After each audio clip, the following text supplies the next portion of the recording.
You are a monster, Mrs. Prescott. You deserve to spend the rest of your life in prison.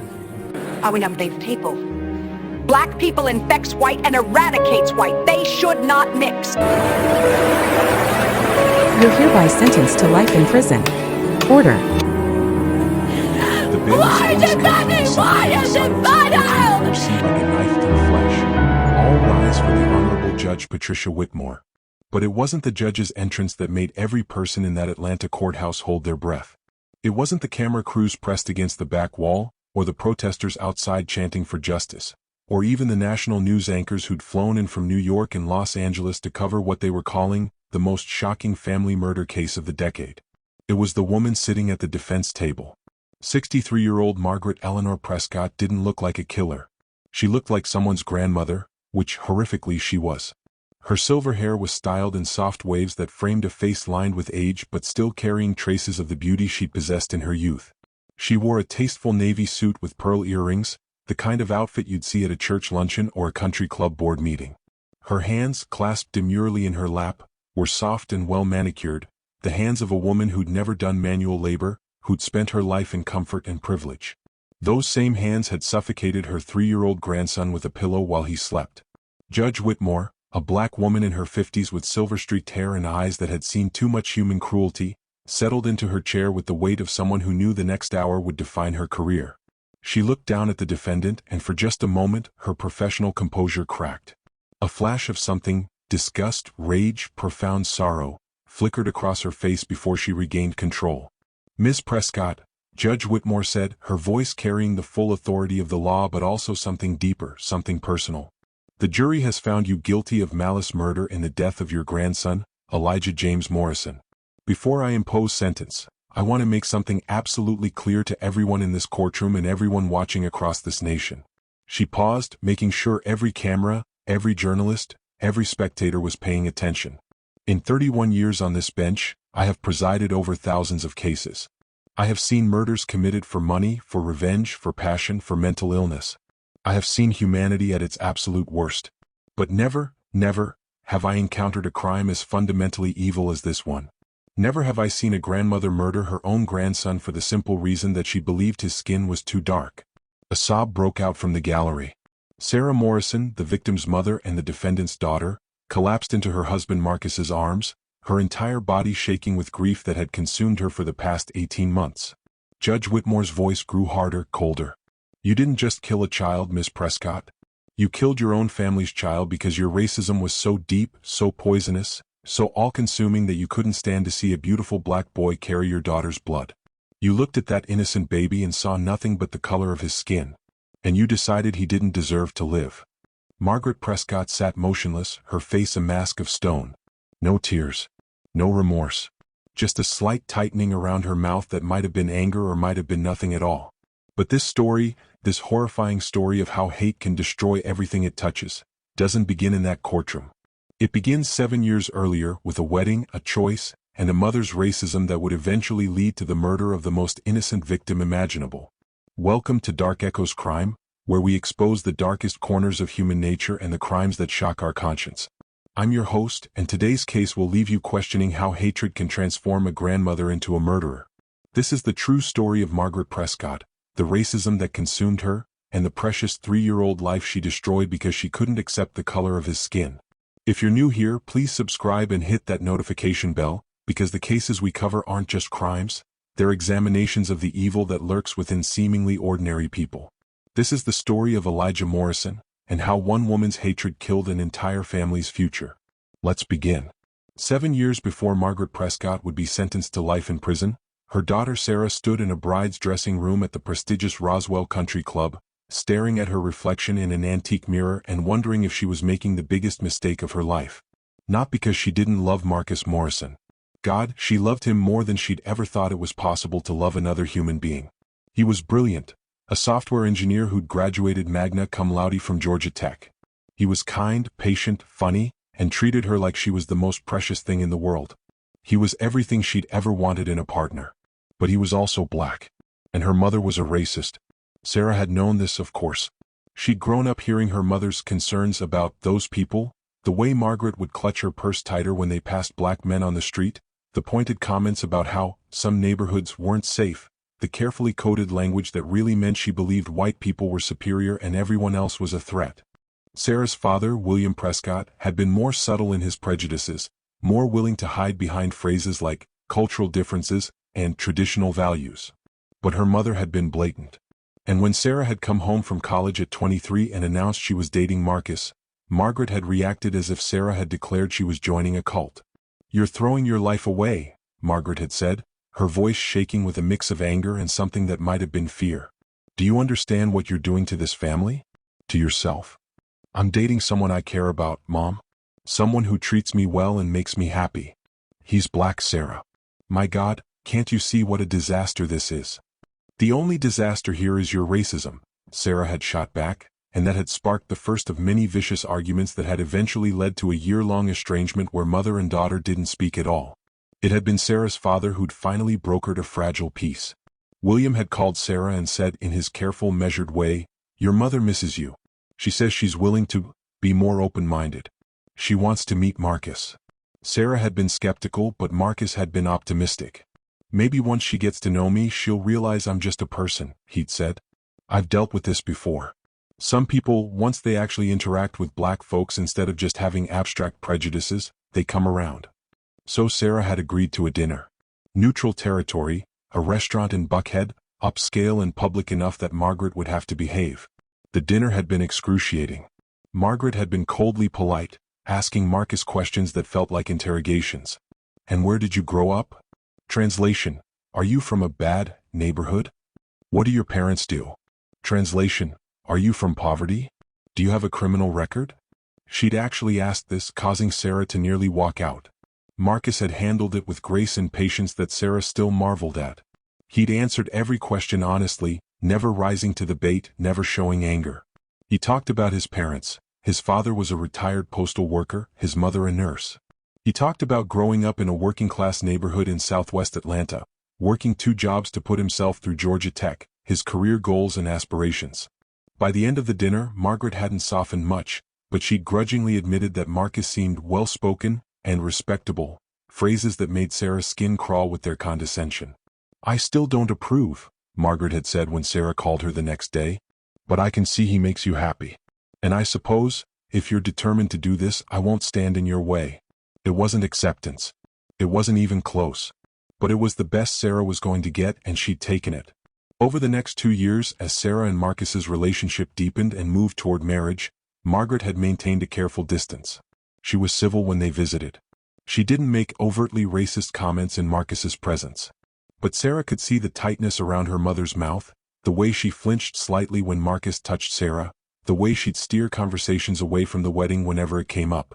And now, here was Sarah on her wedding day, wearing a dress that cost more than her first car, about to walk down the aisle to marry the man she loved, and all she could think about was the look on her mother's face during the rehearsal dinner the night before. Margaret had stood to give a toast, champagne glass in hand, and said, "To my daughter Sarah, who has always known her own mind, even when it leads her down unexpected paths. I hope you find all the happiness you're looking for." The words were neutral enough, but the tone carried barbs. Everyone at the table had felt it, the implication that Sarah was making a mistake, that this marriage was a rebellion or a phase or something to be tolerated rather than celebrated. Marcus had squeezed Sarah's hand under the table and whispered, "It's okay. This day is about us, not her." And he was right. When the ceremony began, when Sarah walked down that aisle on her father's arm and saw Marcus waiting for her at the altar, his eyes shining with love and joy, everything else fell away. Her mother's disapproval didn't matter. The whispered comments from some of Margaret's friends didn't matter. All that mattered was this man, this moment, this choice to build a life together despite the obstacles. They exchanged vows they'd written themselves. Sarah promised to stand beside Marcus through every challenge, to be his partner and his equal, to build a family based on love and respect. Marcus promised to cherish Sarah, to support her dreams, to create a home where they could both be completely themselves. When the minister pronounced them husband and wife, when Marcus kissed her and the small crowd applauded, Sarah looked out at the assembled guests and saw her mother sitting in the front row, her face carefully neutral, her hands folded in her lap. Not clapping. Not smiling. Just existing. Tolerating. The reception had been beautiful. A tent on the country club lawn, string lights overhead, a live band, dancing and laughter and joy. Sarah had danced with her father, who'd whispered, "I hope you'll be very happy, sweetheart. Marcus is a good man." "Thank you, Daddy. Your mother will come around eventually. Give her time." But Sarah wasn't so sure. And she was right to be uncertain, though she couldn't have imagined how tragically right she would be. Margaret had left the reception early, citing a headache. She'd kissed Sarah on the cheek, a cold, perfunctory gesture, and left without saying goodbye to Marcus at all. "She'll get used to it," Sarah's father had said when she'd expressed concern. "You know how your mother is. She just needs time to adjust to changes." What William Prescott didn't understand, what perhaps he couldn't allow himself to understand because it would mean confronting the woman he'd been married to for 40 years, was that Margaret didn't just need time. Time wouldn't cure what was wrong with her. Time wouldn't soften the hatred that had been cultivated over a lifetime of privilege and prejudice. Time would only make it worse. Marcus and Sarah Morrison's first year of marriage was, despite Margaret's lurking presence, genuinely happy. They bought a modest house in Grant Park, a neighborhood that was racially diverse and full of young families. Marcus got a promotion at his tech company. Sarah finished her master's degree in education and started teaching 4th grade at a public school in East Atlanta. They hosted dinners for friends, took weekend trips to Savannah and Charleston, talked about their future with the kind of optimistic enthusiasm that comes from believing the hardest parts are behind you. Margaret maintained her careful distance. She'd call Sarah once every couple of weeks, conversations that were pleasant on the surface but strained underneath. She never asked about Marcus directly, always phrased questions in ways that excluded him. "How are you doing? What have you been up to?" Never, "How are you both?" Never, "What have you and Marcus been up to?" Sarah tried not to let it bother her. She told herself that her mother was doing the best she could, that at least Margaret wasn't actively hostile, that things would improve with time. Marcus was more pragmatic. "Your mom's a racist, babe," he said one night after a particularly awkward phone call where Margaret had clearly changed the subject the moment Sarah mentioned Marcus. "She's not going to change. She's going to tolerate me because she has to, but she's never going to actually accept me or approve of our marriage." "I know," Sarah admitted. "I just keep hoping that maybe if she spent more time with you, if she got to know you better." "Sarah, I've been married to you for a year. We've had family dinners. We've gone to your parents' house for Christmas. Your mom has had plenty of time to get to know me. She doesn't want to. She's decided who I am based on my skin color, and nothing I do is going to change that." It hurt because it was true. And it hurt more because Sarah felt caught between two people she loved, her husband and her mother, knowing that she'd chosen sides but still wishing she didn't have to. The real test came 15 months into their marriage, on a bright October morning when Sarah took a pregnancy test and saw 2 pink lines appear in the window. She was pregnant. Sarah and Marcus had talked about kids. They wanted them eventually, maybe in another year or two once they were more financially stable. This was earlier than planned, but they were both thrilled. They spent that entire day making plans, dreaming about nurseries and names and what kind of parents they wanted to be. "We're going to be so good at this," Marcus said, his hand on Sarah's still flat belly. "This kid is going to be so loved." But Sarah's excitement was tempered by a knot of anxiety in her stomach. She knew she needed to tell her mother. And she knew that Margaret's reaction was going to be complicated. She waited until she was 12 weeks along, until the pregnancy was stable and confirmed by her doctor. Then she called her mother and asked if they could meet for lunch. They met at a cafe in Buckhead, one of Margaret's preferred spots. Margaret was already seated when Sarah arrived, wearing a cream-colored cashmere sweater and drinking herbal tea, looking elegant and composed. "Hello, sweetheart," Margaret said, standing to kiss Sarah's cheek. "You look well. Teaching must be agreeing with you." They made small talk for a while, Sarah's students, the weather, Margaret's charity work with the Junior League. Finally, when their salads arrived, Sarah took a deep breath and said, "Mom, I have news. I'm pregnant." The fork in Margaret's hand froze halfway to her mouth. For a long moment she didn't move at all, didn't even seem to breathe. Then she carefully set the fork down, her movements precise and controlled. "I see," Margaret said, her voice carefully neutral. "How far along?" 12 weeks. We just had the first ultrasound. Everything looks healthy." "And Marcus is pleased?" "Of course he's pleased, Mom. We both are. We're going to have a baby." Margaret picked up her water glass and took a small sip. Her hand was trembling slightly. "Have you thought about what this means? About the challenges this child will face?" Sarah felt her stomach drop. "What are you talking about?" "Sarah, be realistic. This child is going to be mixed, biracial. Do you understand the complications that creates? The identity issues, the difficulty fitting in anywhere? Neither the black community nor the white community will fully accept them. Mom? I'm not trying to be cruel, sweetheart. I'm trying to prepare you for reality. These children have it hard. They're confused about who they are, where they belong. And the way people will look at you, the judgment you'll face as a white woman with a black child. Stop. Sarah's voice came out harder than she'd intended. Just stop. This is your grandchild we're talking about. My baby. And the only complication this child is going to face is having a grandmother who's a racist. Margaret's face flushed. I'm not a racist. I'm being practical. I'm trying to help you understand what you've gotten yourself into. No, you're trying to make me feel bad about having a baby with my husband. You're trying to justify your prejudice by pretending it's concern for my child's well-being. Sarah, do you want to be part of this baby's life or not? Because I need to know right now. If you can't love and accept my child exactly as they are, regardless of their skin color, then I don't want you around them. It was an ultimatum and they both knew it. The cafe had gone quiet. Other diners were pretending not to listen but clearly hearing every word. Margaret's jaw tightened. For a moment, Sarah thought her mother was going to stand up and walk out, severing their relationship permanently. Part of Sarah almost hoped she would. It would be cleaner, easier, less painful than the slow torture of trying to maintain a relationship with someone whose love seemed to come with so many conditions. But Margaret didn't leave.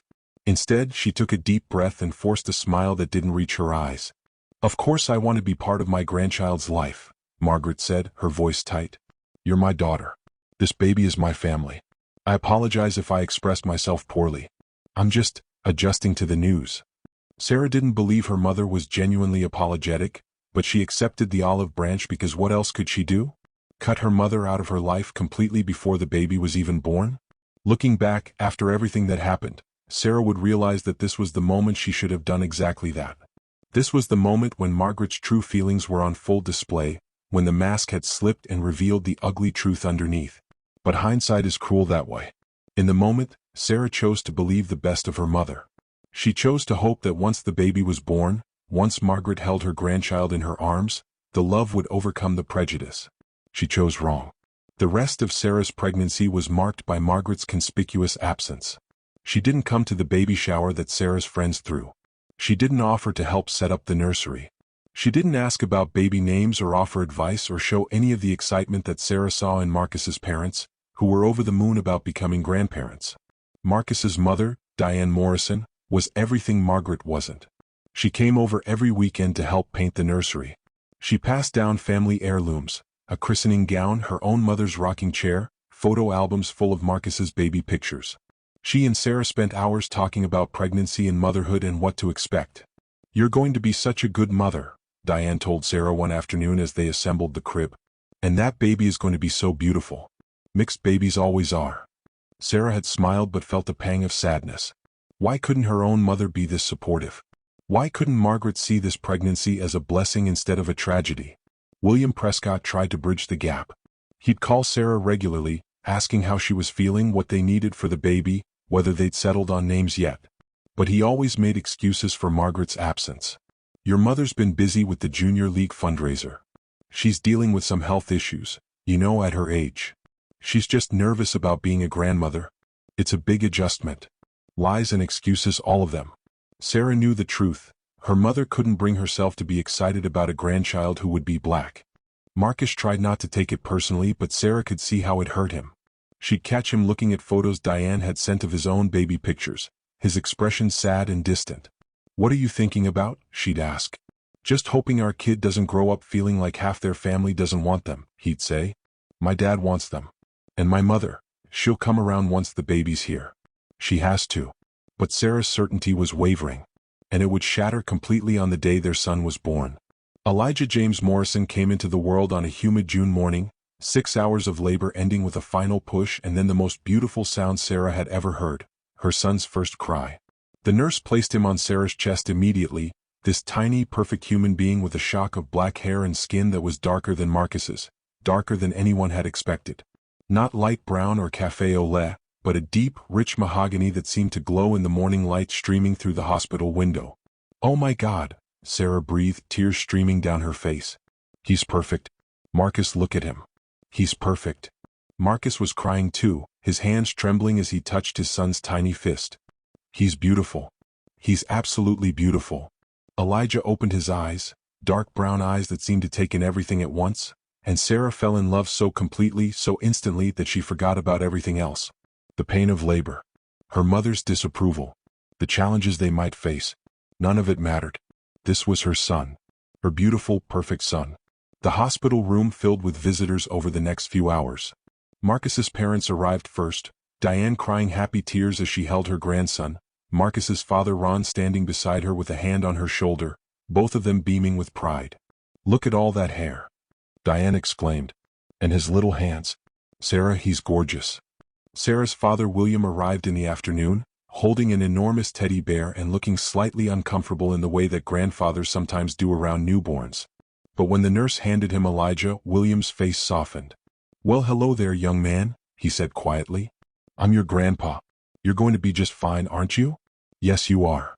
Sarah watched her father cradle Elijah and felt a surge of love for William. He wasn't perfect. He'd stood by too many times while Margaret said terrible things, made too many excuses for her racism. But he was here now, accepting and loving his grandson without reservation. "Where's Mom?" Sarah asked, though part of her already knew the answer. "She wanted to come tomorrow," William said, not meeting Sarah's eyes. "She said the hospital would be too crowded today, that she'd prefer to visit when things were calmer." Translation: she couldn't bring herself to come at all. Sarah's heart sank, but she tried not to let it ruin the day.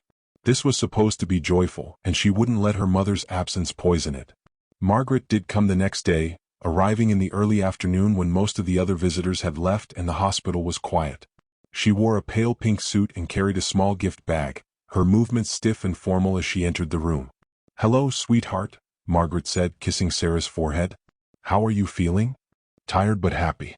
"Mom, do you want to meet your grandson?" Sarah gestured to the bassinet beside the bed where Elijah was sleeping, wrapped in a blue and white striped hospital blanket. Margaret approached slowly as if approaching something dangerous and looked down at the sleeping baby. The silence stretched. Margaret stared at Elijah, her expression unreadable. Sarah watched her mother's face, searching for any sign of the love and tenderness that should have been there, the natural reaction of a grandmother seeing her grandchild for the first time. But what she saw instead made her blood run cold. Margaret's face went through a series of micro-expressions in rapid succession. Surprise, shock, something that looked almost like horror, and then a careful, practiced neutrality that didn't quite hide the disappointment underneath. "He's very dark," Margaret said finally, her voice flat. The words hung in the air like a slap. "Excuse me?" Sarah said, her voice dangerously quiet. "I just meant, I expected him to be lighter." "Mixed babies are usually lighter, aren't they? More caramel-colored." "He's quite dark. Very African." Marcus, who'd been dozing in the chair beside Sarah's bed, was suddenly wide awake. "What did you just say?" Margaret turned to him, her composure slipping slightly. "I wasn't trying to be offensive. I was just surprised. Sarah has fair skin, and I thought the baby would be somewhere in between." "Get out," Sarah said. "What?" "Get out of this room. Get out now." "Sarah, don't be dramatic. I'm just being honest." "You're being a racist." Sarah's voice rose, causing Elijah to stir in his bassinet. "You just looked at your newborn grandson and the first thing you said, the first thing, was that he's too dark. As if there's a right amount of dark and a wrong amount. As if his skin color is something to be disappointed about." Margaret's face flushed. "I did not say I was disappointed. You didn't have to. It was written all over your face. You looked at my beautiful baby boy and you were horrified because he doesn't look white enough for you. That's not fair, Sarah. You're putting words in my mouth." Marcus stood up, his considerable height suddenly making the hospital room feel very small. "Mrs. Prescott, I think you should leave." Margaret looked between Sarah and Marcus, her mouth opening and closing as if she wanted to defend herself but couldn't find the words. Finally, she set the gift bag on the floor and walked toward the door. At the threshold, she turned back. "I'm sorry you feel I said something wrong. I was just being honest about my observations. But if you don't want me here, I'll go." "We don't," Sarah said firmly. "And don't come back until you can look at Elijah and see a precious baby instead of a skin color." Margaret left without another word. Sarah burst into tears the moment the door closed. Marcus held her while she sobbed, his own face tight with anger and pain. "I'm so sorry," Sarah kept saying. "I'm so sorry. I should have known. I should have protected him from her." Babe, he's 2 days old. He's not going to remember this. And she's not going to get another chance to hurt him. Not if I have anything to say about it. But even as Marcus said it, even as they both agreed that Margaret was toxic and needed to be kept away from their son, neither of them could have imagined just how dangerous Margaret's racism would become. Neither of them understood that disappointment and prejudice could curdle into something far worse. Neither of them realized that Margaret's words, "He's very dark," would be the first step on a path that would lead to murder. For the next 6 months, Margaret Prescott was effectively cut out of her daughter's life. Sarah didn't call. Didn't answer Margaret's calls. Didn't respond to the carefully worded text messages that tried to apologize without actually taking responsibility for anything. "I'm sorry if I said something that upset you." Not, "I'm sorry for being racist. I hope we can move past this misunderstanding." Not, "I understand I was wrong. I miss you and want to meet my grandson properly." Not, "I love Elijah exactly as he is." Sarah deleted each message without responding. Marcus supported the decision completely, having zero patience for Margaret's half-hearted non-apologies. William tried to play peacemaker, calling Sarah every few weeks to plead Margaret's case. "Your mother knows she made a mistake," William would say. "She's just not good at apologizing. You know how she is. Dad, she looked at my newborn baby and said he was too dark. That's not a mistake. That's racism. That's her looking at my son and being disappointed by his skin color. She was surprised, that's all. She didn't mean it the way it sounded." Then why hasn't she said that? Why hasn't she called and said, "I'm sorry, I was wrong, I love Elijah exactly as he is"? All she's done is make excuses and try to minimize what she said. "Sarah, she's your mother. And Elijah is my son. And I will not expose him to someone who thinks there's something wrong with the color of his skin." William would sigh and say he understood, but Sarah knew he didn't. Not really. He'd spent 40 years making excuses for Margaret's racism, telling himself it wasn't as bad as it seemed, convincing himself that she didn't really mean the things she said. He couldn't admit the truth because it would mean acknowledging that he'd spent his life married to a person whose core values were repugnant. Those first 6 months with Elijah were exhausting but magical. Sarah had taken maternity leave from teaching, and she spent her days learning to be a mother, marveling at how quickly Elijah changed. At 3 months he was smiling. At 4 months he was laughing. At 5 months he was trying to roll over. Marcus's parents were constantly involved, bringing groceries, babysitting when Sarah and Marcus needed a break, taking thousands of photos and posting them to Facebook with captions like, "World's most beautiful grandson," and "So blessed to have this little man in our lives." Sarah's friends from college would visit, cooing over Elijah and bringing gifts. Her colleagues from school stopped by with casseroles and baby clothes. The house was full of love and support. But there was a Margaret-shaped hole in all of it. Sarah hated admitting it even to herself, but she missed her mother. Or rather, she missed having the kind of mother who would be there for moments like these. She missed being able to call and ask for advice when Elijah wouldn't stop crying or when she was exhausted and overwhelmed. She missed having a mother who loved her son. Marcus could see the sadness in Sarah's eyes sometimes when Diane would rock Elijah to sleep or when William would visit and play with his grandson but always come alone. "Do you want to reach out to her?" Marcus asked one night after they'd put Elijah to bed. "To my mother? Yeah. I know you miss her. And I don't want to be the reason you don't have a relationship with your mom." Sarah touched his face gently. "You're not the reason. Her racism is the reason. And until she can genuinely accept and love our son, I don't want her around him. What if she never comes around? Then she never gets to know the most amazing little boy in the world. Her loss." But Sarah's resolve began to crack when Elijah turned 6 months old and William called with news. "Sarah, your mother's in the hospital. She had a heart attack." Sarah felt her world tilt. What? Is she okay?" "They caught it early. She's going to be fine. But she's asking for you, sweetheart. She wants to see you and Elijah." Sarah looked at Marcus, who was feeding Elijah mashed sweet potatoes and making airplane noises. Their son was laughing, his whole face lit up with joy, completely unaware of the complicated family drama swirling around him. "I'll come to the hospital," Sarah said. "But I'm bringing Marcus and Elijah." "Sarah, maybe this isn't the right time." "Those are my terms, Dad. She wants to see us, we come as a family. All of us." There was a pause. "Okay. I'll tell her." They arrived at Northside Hospital that evening. Margaret was in a private room, propped up in bed with various monitors beeping around her. She looked smaller somehow, frilier, older. The heart attack had aged her a decade overnight. Her face brightened when Sarah entered, but the expression faltered when she saw Marcus behind her, carrying Elijah in a baby carrier. "Hi, Mom," Sarah said, keeping her voice neutral. "Sarah, thank you for coming." Margaret's eyes flicked to Elijah but didn't linger. "I'm glad you're here." They made awkward small talk for a few minutes, how Margaret was feeling, what the doctors had said, the medication she'd be on. Finally, Sarah said, "Do you want to hold your grandson?" Margaret hesitated. "Oh, I don't know. I'm feeling quite weak." "He's 6 months old, Mom. You've never held him." The accusation hung in the air. William, sitting in the corner, looked uncomfortable. Margaret's face tightened. "Perhaps another time. When I'm feeling stronger." Marcus, who'd been silently fuming, finally spoke. "Mrs. Prescott, can I ask you something directly?" "I suppose. Do you love your grandson?" Margaret looked taken aback by the bluntness of the question. "Of course I do. He's family. But do you love him? Because loving someone means accepting them exactly as they are. It means being able to look at them and see beauty, not something you wish was different. So I'm asking you, when you look at Elijah, do you see a beautiful baby boy who you love? Or do you see a black child who disappoints you?" The room went silent. Margaret's hands clenched the hospital blanket. Her mouth opened and closed several times before she finally said, "That's a very unfair question." "It's actually a very simple question," Marcus said. "It just requires an honest answer." Margaret's eyes filled with tears, whether from genuine emotion or manipulation, Sarah couldn't tell.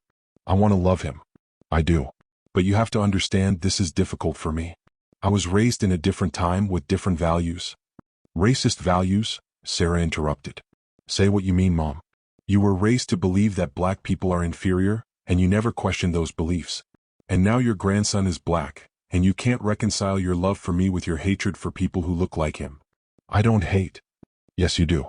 Maybe you don't want to. Maybe you wish you were different. But you do. And until you deal with that, until you actually do the hard work of examining your prejudices and changing, you don't get to be part of Elijah's life." Margaret's tears spilled over. "He's my grandson, Sarah. You can't keep him from me." "Watch me," Sarah said, standing up. "Come on, Marcus. We're done here." They were halfway to the door when Margaret's voice stopped them. "Wait, please." Sarah turned. Margaret was sitting up straighter in the hospital bed, her face pale but determined. "You're right," Margaret said, the words coming out like they physically hurt her. "I was raised with prejudices. And I've never examined them because it was easier not to. Easier to pretend that my preferences were just cultural differences, that my discomfort around black people was natural or understandable. But seeing you walk out that door, knowing I might lose you and my grandson because of my own racism." She choked on the word. "I don't want that. I don't want to be this person." Sarah stood frozen, wanting desperately to believe her mother but afraid to hope. "I'm asking for a chance," Margaret continued. "One chance to prove I can change. I'll go to therapy.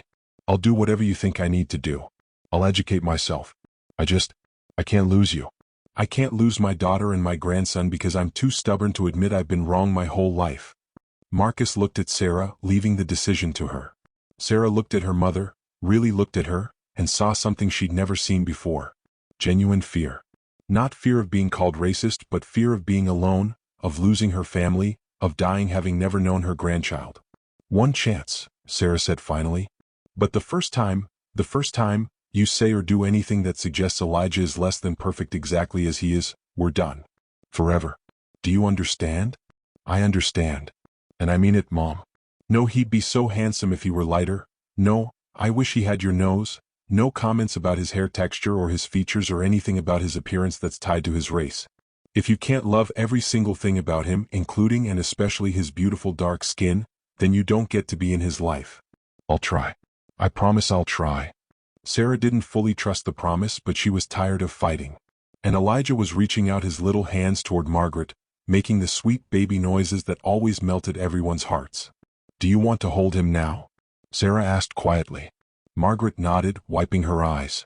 Sarah lifted Elijah out of the carrier and carefully placed him in her mother's arms. For a long moment, Margaret just stared at her grandson. Elijah looked back at her with his enormous dark eyes, his expression curious and open. Then he smiled, a huge gummy smile that showed his two tiny bottom teeth. And Margaret smiled back. It wasn't the transcendent moment of love and acceptance that Sarah had hoped for. It wasn't Margaret falling instantly, completely in love. But it was something. The beginning, maybe. Hello, Elijah, Margaret said softly. I'm your grandmother. I'm sorry it took me so long to really meet you. Elijah grabbed a strand of her hair and tugged, giggling. Margaret laughed, a surprised, genuine laugh. And for just a moment, Sarah let herself hope that maybe, just maybe, her mother could change. The next 2.5 years were marked by what Sarah later realized was a false peace, a carefully maintained illusion of progress that hid the rot underneath. True to her word, Margaret went to therapy. She joined a discussion group at her church focused on racial reconciliation. She read books, How to Be an Anti-Racist, White Fragility So You Want to Talk About Race. She made what seemed like genuine efforts to educate herself and confront her prejudices. And on the surface, her relationship with Elijah appeared to improve. She'd visit once or twice a month, bringing age-appropriate toys and books. She'd play with him, read to him, even change his diapers without complaint. She'd coo over his accomplishments. His first steps at 11 months, his first words at 13 months, his increasing vocabulary as he approached 2 years old. She attended his first birthday party and his second, bringing elaborate cakes and taking photos to show her friends at the junior league. She'd even started referring to herself as Grandma Margaret, and seemed to take pride in the role. Sarah wanted so badly to believe it was real. She wanted to believe her mother had genuinely changed, that the therapy and reading and conscious effort had transformed her into someone who could love Elijah without reservation. But there were signs. Small things that Sarah tried to ignore but that nagged at her consciousness. The way Margaret would straighten Elijah's hair obsessively when it got even slightly messy, as if his natural curls were something to be tamed. The way she'd suggest certain outfits, lighter colors, brighter patterns, saying they looked better on him, without acknowledging that what she really meant was they made his dark skin less prominent. The way she'd take photos of Elijah but always seemed to use filters or lighting that made him appear lighter than he actually was. The comments she'd make that seemed innocent on the surface but carried barbs underneath. He's so articulate for his age. As if black children were expected to be less articulate. He's so well behaved. As if black children were expected to be problems. You're raising him so well. As if Sarah and Marcus were beating the odds by raising a good black child. Marcus noticed these things too, and they bothered him more than they bothered Sarah, who was invested in believing her mother had changed. She's trying, Sarah would say when Marcus pointed out something Margaret had said or done. She's performing, Marcus would counter. There's a difference between actually changing your beliefs and just learning to hide them better. Give her credit, Marcus. 2 years ago she wouldn't even hold Elijah. Now she's actively involved in his life. Because you gave her an ultimatum. She's doing the minimum required to maintain access to him, but I don't think her fundamental beliefs have changed at all. You're being uncharitable. I'm being realistic. They'd have this argument periodically, always ending in a stalemate. Sarah desperately wanted her mother to be redeemed. Marcus was deeply skeptical that true redemption was possible for someone like Margaret. Looking back, Sarah would realize Marcus had been right. Margaret hadn't changed, she'd just gotten better at hiding her true feelings. And that made what eventually happened so much worse, because Sarah had let her guard down. She'd allowed Margaret back into their lives, given her unlimited access to Elijah, trusted her. And that trust would lead to tragedy. Elijah, for his part, was a happy, healthy, thriving toddler. At 3 years old, he was bright and curious, constantly asking questions about everything he saw. Why is the sky blue? Where do birds sleep? How do cars work? His parents and grandparents, Marcus's parents, who adored him unconditionally, encouraged his curiosity, reading him books, taking him to museums and parks, nurturing his natural intelligence. He was also beautiful in that way that healthy, loved children are beautiful. His skin was a deep, rich brown that seemed to glow from within. His eyes were enormous and expressive, framed by long lashes that people constantly commented on. His smile was infectious, lighting up every room he entered. His hair was thick and curly, his little body strong and coordinated from hours spent running and playing. Marcus's mother Diane would look at Elijah and say, "That boy is going to break hearts someday. Look at that face." Sarah's father William had become genuinely attached to his grandson, spending time with him weekly, taking him to the park and the zoo, reading him stories. He'd largely stopped making excuses for Margaret's behavior, instead forming his own independent relationship with Elijah. And Margaret played the role of doting grandmother with what seemed like increasing naturalness. She'd volunteer to babysit when Sarah and Marcus needed date nights. She'd take Elijah to children's museums and the aquarium. She'd sit through endless repetitions of Goodnight Moon and The Very Hungry Caterpillar without complaint. but Marcus remained skeptical. He'd noticed that Margaret only babysat when William was also there, never alone.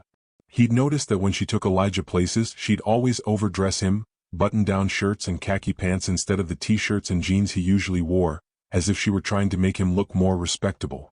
He'd noticed that she'd never posted photos of Elijah to her own social media, never mentioned having a grandson to people who didn't already know. "She's ashamed of him," Marcus told Sarah one night after Margaret had left from a visit. "She's not. She just spent 2 hours playing blocks with him. She's ashamed of what he represents. She's ashamed that her friends will see him and know her daughter married a black man. She loves you, so she's learned to tolerate him, but she's never going to actually embrace him. I think you're wrong. I hope I'm wrong. But I don't think I am." The breaking point came on a Saturday afternoon in early May, 3 weeks before Elijah would turn 4 years old.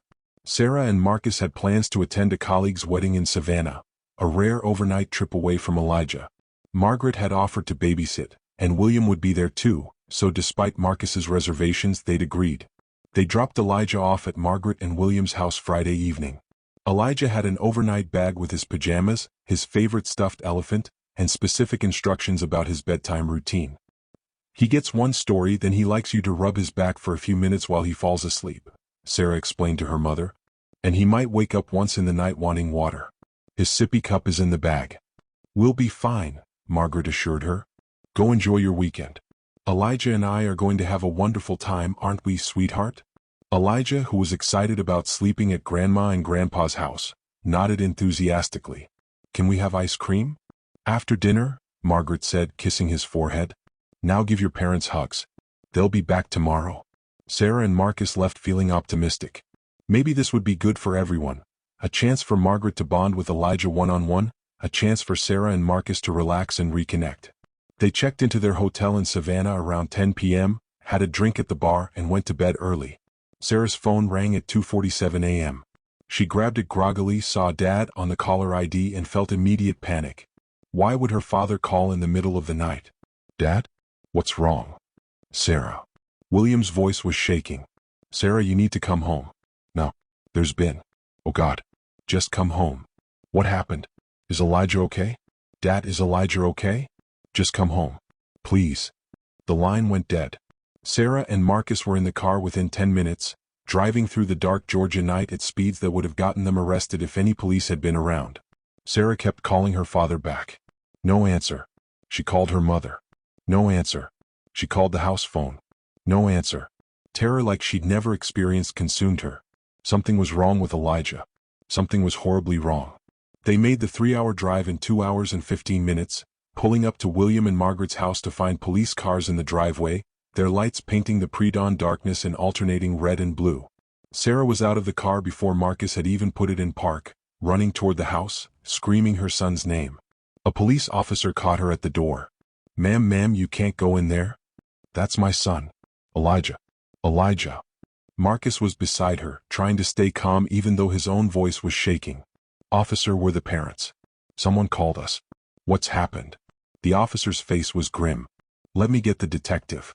A woman in her 40s emerged from the house, her expression professionally sympathetic in a way that made Sarah's knees buckle. That was the look people gave you when they had to deliver unbearable news.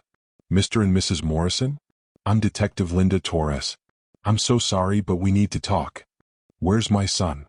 Sarah's voice came out as a whisper. "Let's sit in my car." "Where is my son?" Detective Torres took a deep breath. "I'm so very sorry to tell you this. Your son Elijah was found unresponsive in his bed approximately 3 hours ago.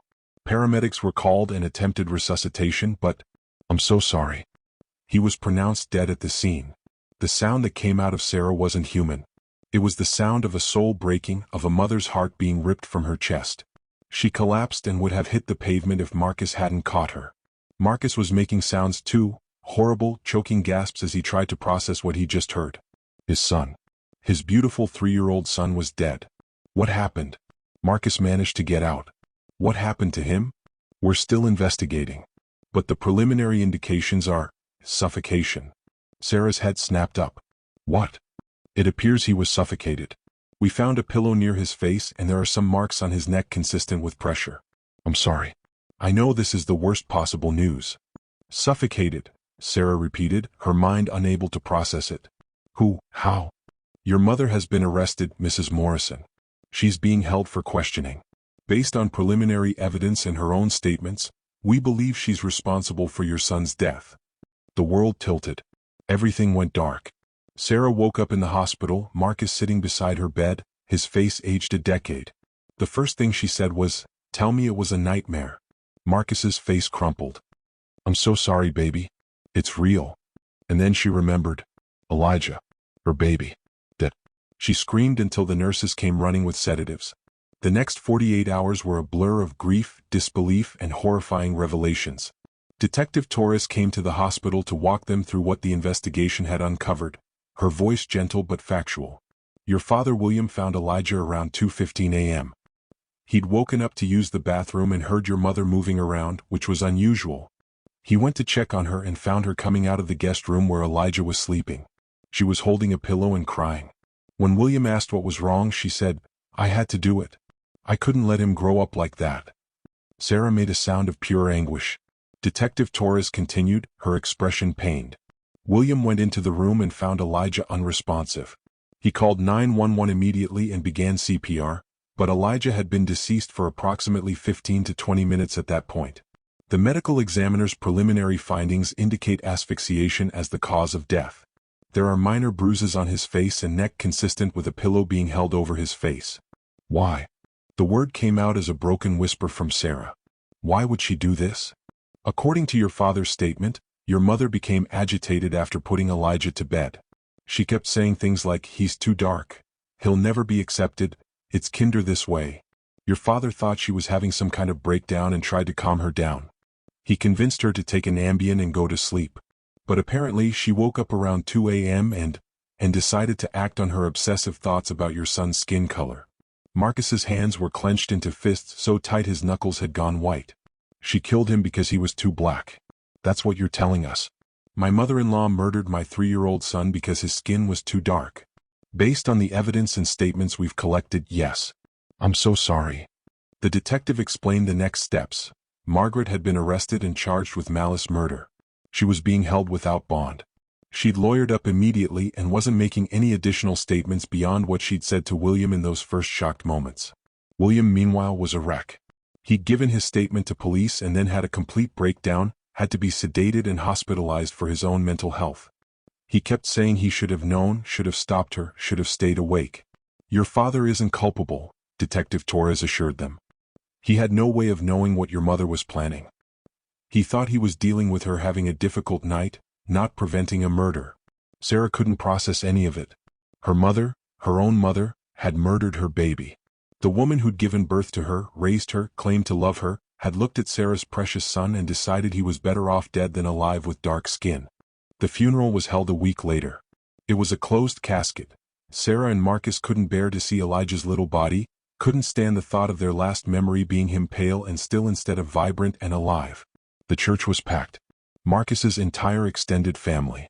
Sarah's friends and colleagues. Students from Sarah's school who'd met Elijah when he'd visit his mom's classroom.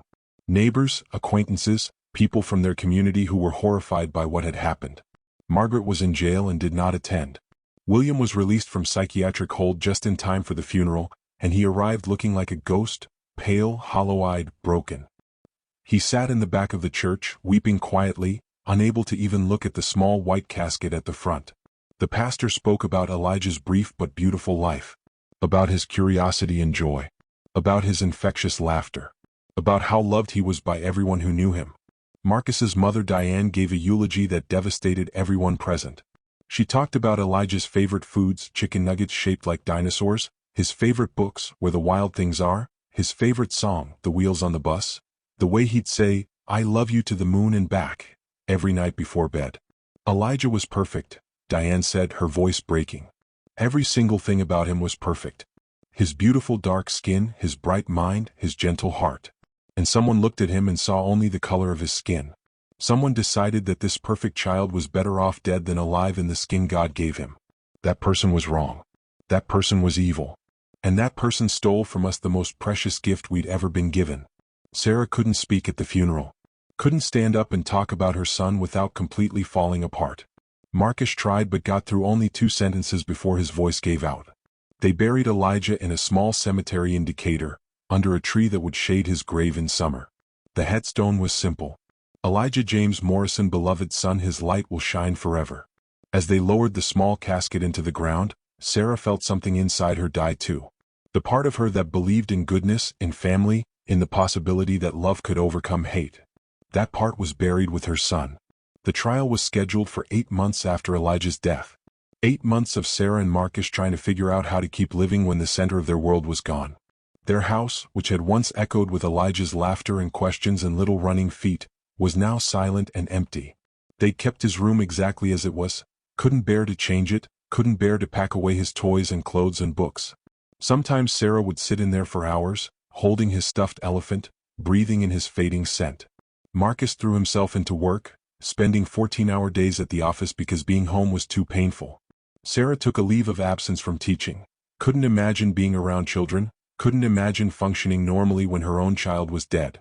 They attended therapy together and separately. They joined a support group for parents who'd lost children. They cried. They raged. They held each other through the darkest nights. And they waited for justice. The prosecution was being handled by District Attorney Catherine Morrison, no relation to Marcus, a formidable woman in her 50s who'd built her career on holding wealthy white defendants accountable when they thought their privilege would protect them. She met with Sarah and Marcus multiple times in the months leading up to the trial, explaining the legal strategy, preparing them for what testimony would entail, setting expectations. This case is both strong and complicated, Dame Morrison explained during one meeting. Strong because we have your father's statement about what your mother said immediately after killing Elijah. We have the physical evidence showing asphyxiation. We have a history of racist comments documented by you and others. But complicated because the defense is going to argue diminished capacity, that your mother was in the grip of a delusional episode brought on by medication interaction and underlying mental health issues. She wasn't delusional, Sarah said flatly. She was racist.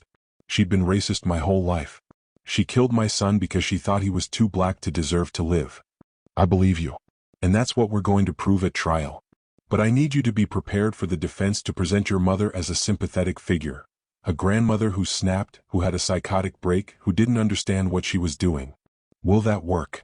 Marcus asked. Will a jury actually believe that? It depends on the jury. That's why jury selection is going to be critical. We need people who understand that racism isn't a mental illness, it's a choice. We need people who won't make excuses for a white woman who killed a black child. Margaret's attorney was a high-powered defense lawyer named Robert Chin, known for getting wealthy clients acquitted or convicted on lesser charges through a combination of aggressive tactics and sympathetic narratives. He'd already made several pretrial motions trying to suppress evidence. William's statement, Margaret's medical records, texts between Sarah and friends discussing Margaret's racism. Judge Patricia Whitmore had denied most of those motions, showing early on that she wasn't going to let the defense play games. Judge Whitmore was known for being fair but strict, and she had a particular intolerance for cases involving harm to children. The media coverage of the case had been intense from the beginning. National outlets picked up the story, grandmother allegedly kills black grandson over skin color. Racism's deadly toll, family destroyed by prejudice. When hate lives inside the house, the murder of Elijah Morrison. Conservative commentators tried to spin it differently, suggesting the media was being unfair to Margaret, that there must be more to the story, that calling this a racist murder was jumping to conclusions. But the facts were damning and most of the coverage was appropriately horrified. Sarah had to stop watching the news. Seeing Elijah's face on TV, hearing strangers debate whether his murder was really about race, watching talking heads dissect her family's tragedy for ratings, it was unbearable. The one person conspicuously absent from all of it was William Prescott. Sarah's father had attempted suicide 2 months after Elijah's death, taking an entire bottle of sleeping pills. He survived but was so psychologically damaged that he was in a long-term psychiatric facility, barely functional. Sarah had visited him once. He'd looked at her with such profound guilt and sorrow that she'd had to leave after 10 minutes. She knew intellectually that her father wasn't responsible for what Margaret had done, but part of her couldn't help being angry at him. Angry that he'd enabled Margaret for so many years. Angry that he'd made excuses for her racism. Angry that he'd fallen asleep that night and given Margaret the opportunity to murder Elijah. It wasn't fair or rational, but grief rarely is. Marcus's parents had become Sarah and Marcus's lifeline. Diane would come over several times a week with food, cleaning supplies, just her presence. She'd sit with Sarah and let her talk about Elijah for hours, never telling her to move on or suggesting the grief should be lessening. Ron, Marcus's father, had a different approach. He was furious, a deep, abiding rage at Margaret and at the system of racism that had produced her. He attended every pretrial hearing, sitting in the gallery with his arms crossed, his face set in hard lines, making sure Margaret saw him every single time. "I want her to see me," Ron told Marcus. "I want her to see a black man who loved that boy, who would have protected him with his life, sitting there watching her face justice. I want her to know that she didn't just kill a child. She destroyed a family. And I want her to know we're not going to let her off easy." The trial date finally arrived, March 15th, 8 months after Elijah's death. 8 months of waiting, grieving, and preparing for this moment. Sarah and Marcus arrived at the courthouse early, holding hands, wearing black like they were attending another funeral. In a way they were. This trial would be the final goodbye to any hope that this was all a mistake, that somehow Elijah would come back, that their lives could return to normal. The courthouse was surrounded by protesters and media. Most of the signs were supportive: justice for Elijah, Black Lives Matter, racism kills. But there were a few that made Sarah's stomach turn: innocent until proven guilty, mental illness not racism, don't rush to judgment. Marcus's hand tightened on hers as they pushed through the crowd toward the entrance. Inside, the courtroom was already packed. The victim's side of the gallery, where Marcus's family, Sarah's friends, and supporters sat, was full of black and brown faces. The defense side was noticeably whiter, filled with Margaret's friends from the junior league and country club, people who'd known her for decades and couldn't reconcile the woman they knew with the monster who'd murdered a child. And then there was Margaret herself, being led into the courtroom in handcuffs, wearing a conservative gray suit that made her look like someone's sweet grandmother. Her silver hair was styled. Her makeup was carefully applied. She looked fragile and sympathetic, exactly as her attorney wanted her to look. When her eyes met Sarah's across the courtroom, there was a flicker of something: pain, regret, maybe even love. But Sarah felt nothing. Her mother was dead to her. Had died the moment she'd held that pillow over Elijah's face. Judge Whitmore entered, and the bailiff called for everyone to rise. The trial was beginning. District Attorney Catherine Morrison's opening statement was devastating. She stood before the jury, 8 women, 4 men, 6 white, 4 black, 2 Hispanic, and said, "Ladies and gentlemen, this case is about the most fundamental question in our justice system. Is anyone above the law? Can someone with money, with status, with connections commit murder and escape justice?" The defendant, Margaret Prescott, believes the answer is yes. She believed it when she suffocated her 3-year-old grandson to death. She believed it when she lawyered up and refused to give a full statement about what she'd done. She believes it now, sitting at that defense table in her expensive suit, hoping you'll feel sorry for her enough to let her get away with murder.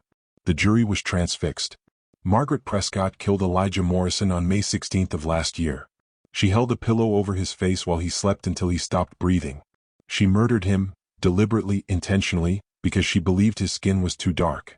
Because she looked at this beautiful 3-year-old child and decided the world would be better off without him in it. Because her racism was so deep, so toxic, so all-consuming that she preferred her grandson dead rather than alive in his black skin. D.A. Morrison pulled up a large photo of Elijah on the courtroom screen. He was smiling, wearing his favorite dinosaur shirt, his face lit up with the pure joy that only young children possess. This is Elijah Morrison. 3 years old. He loved chicken nuggets and books about trucks. He could name every dinosaur in the museum. He gave hugs freely and said, "I love you," to everyone. He was smart, happy, healthy, and loved. His parents adored him. His grandparents, his other grandparents, the Morrisons, treasured every moment with him. He had a future full of possibility. She let the photo hang there for a long moment. And then his grandmother decided he didn't deserve that future. She decided that his skin color was reason enough to end his life. She didn't do this in a moment of passion. She didn't do this accidentally. She woke up in the middle of the night, went into his room, and suffocated him while he slept. Helpless. Trusting. Never knowing that the woman holding that pillow was someone who should have protected him. Several jurors were wiping their eyes. Margaret sat stone-faced at the defense table, her expression carefully neutral. The defense is going to try to convince you that this was something other than murder. They're going to talk about mental illness, about medication interactions, about diminished capacity. They're going to try to make you feel sorry for Margaret Prescott, to see her as a victim of circumstances beyond her control. But I'm going to show you the truth.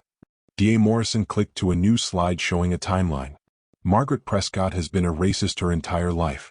She grew up in an era and a community where racism was accepted, even encouraged. And unlike many people who've done the hard work of examining their prejudices and changing, Margaret never bothered. She carried her racism into adulthood, into her marriage, into her parenting. And when her daughter married a black man, Margaret's racism became more than just abstract prejudice. It became a living, breathing threat. Over the next 20 minutes, D.A. Morrison walked the jury through the history. Margaret's initial reaction to Sarah dating Marcus. Her comments at the hospital when Elijah was born. The estrangement. The superficial reconciliation. The signs that Margaret had never truly changed her beliefs.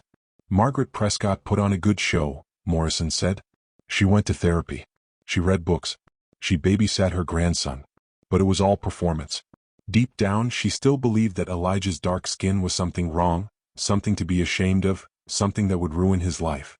And on the night of May 16th, that toxic belief led her to commit the ultimate act of violence. She paused, looking at each juror.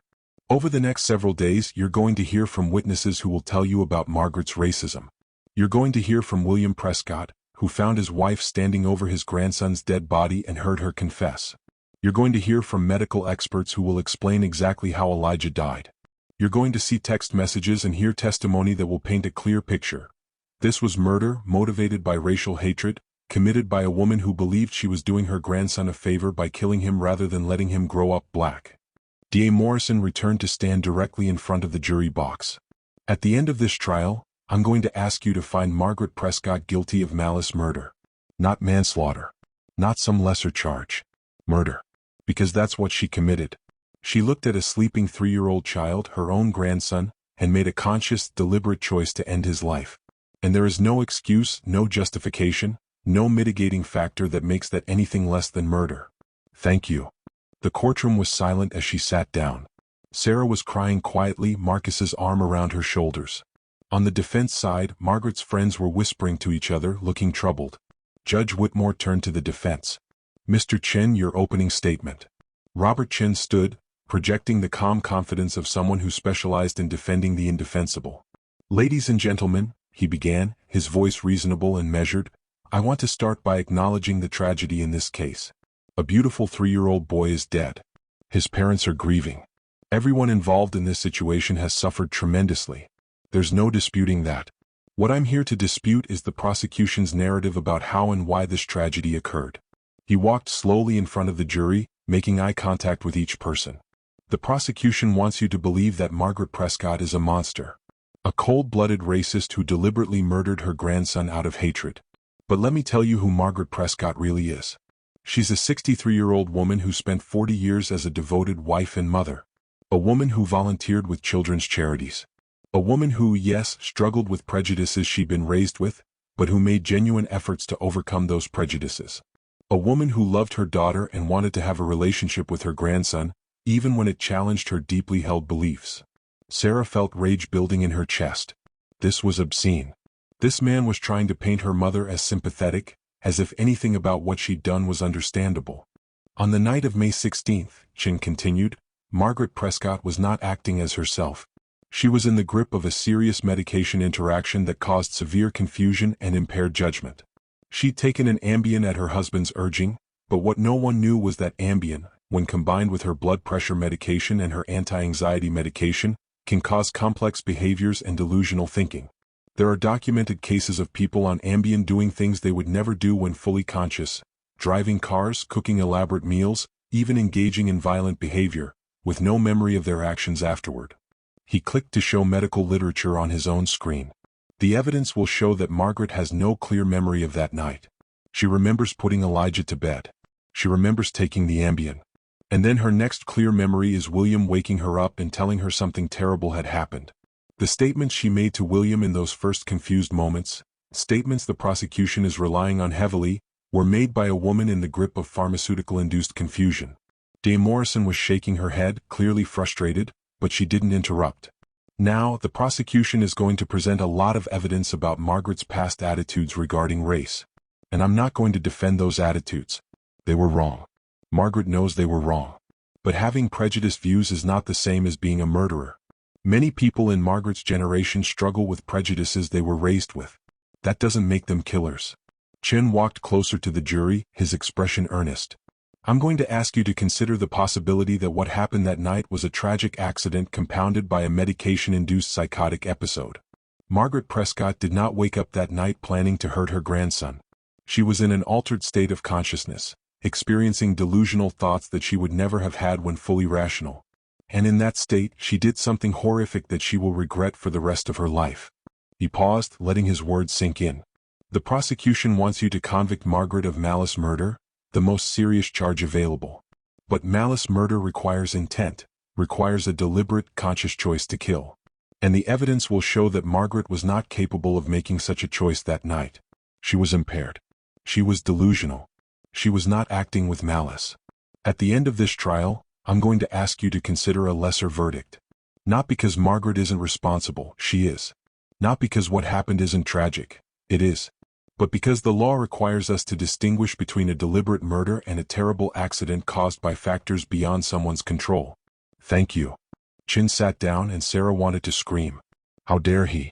How dare he try to turn her mother into a victim, to excuse the inexcusable, to pretend that Ambien had caused Margaret to kill Elijah when it was really a lifetime of unchallenged racism. Judge Whitmore called for a brief recess before witness testimony began. The prosecution's case unfolded over the next 3 days, each witness adding another piece to the damning puzzle. William Prescott was the first witness, and his testimony was devastating. He'd aged 20 years in the 8 months since Elijah's death. His hair had gone completely white. His face was gaunt, his eyes hollow. He moved slowly to the witness stand, looking like a man already dead inside. De Morrison approached him gently. Mr. Prescott, I know this is incredibly difficult. Thank you for being here. William nodded but didn't speak. Can you tell the jury what happened on the night of May 16th?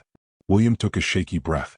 Elijah had been staying with us, with me and Margaret, while Sarah and Marcus were at a wedding in Savannah. He'd gone to bed around 8 o'clock. Margaret read him a story, tucked him in. Everything seemed normal. What happened next?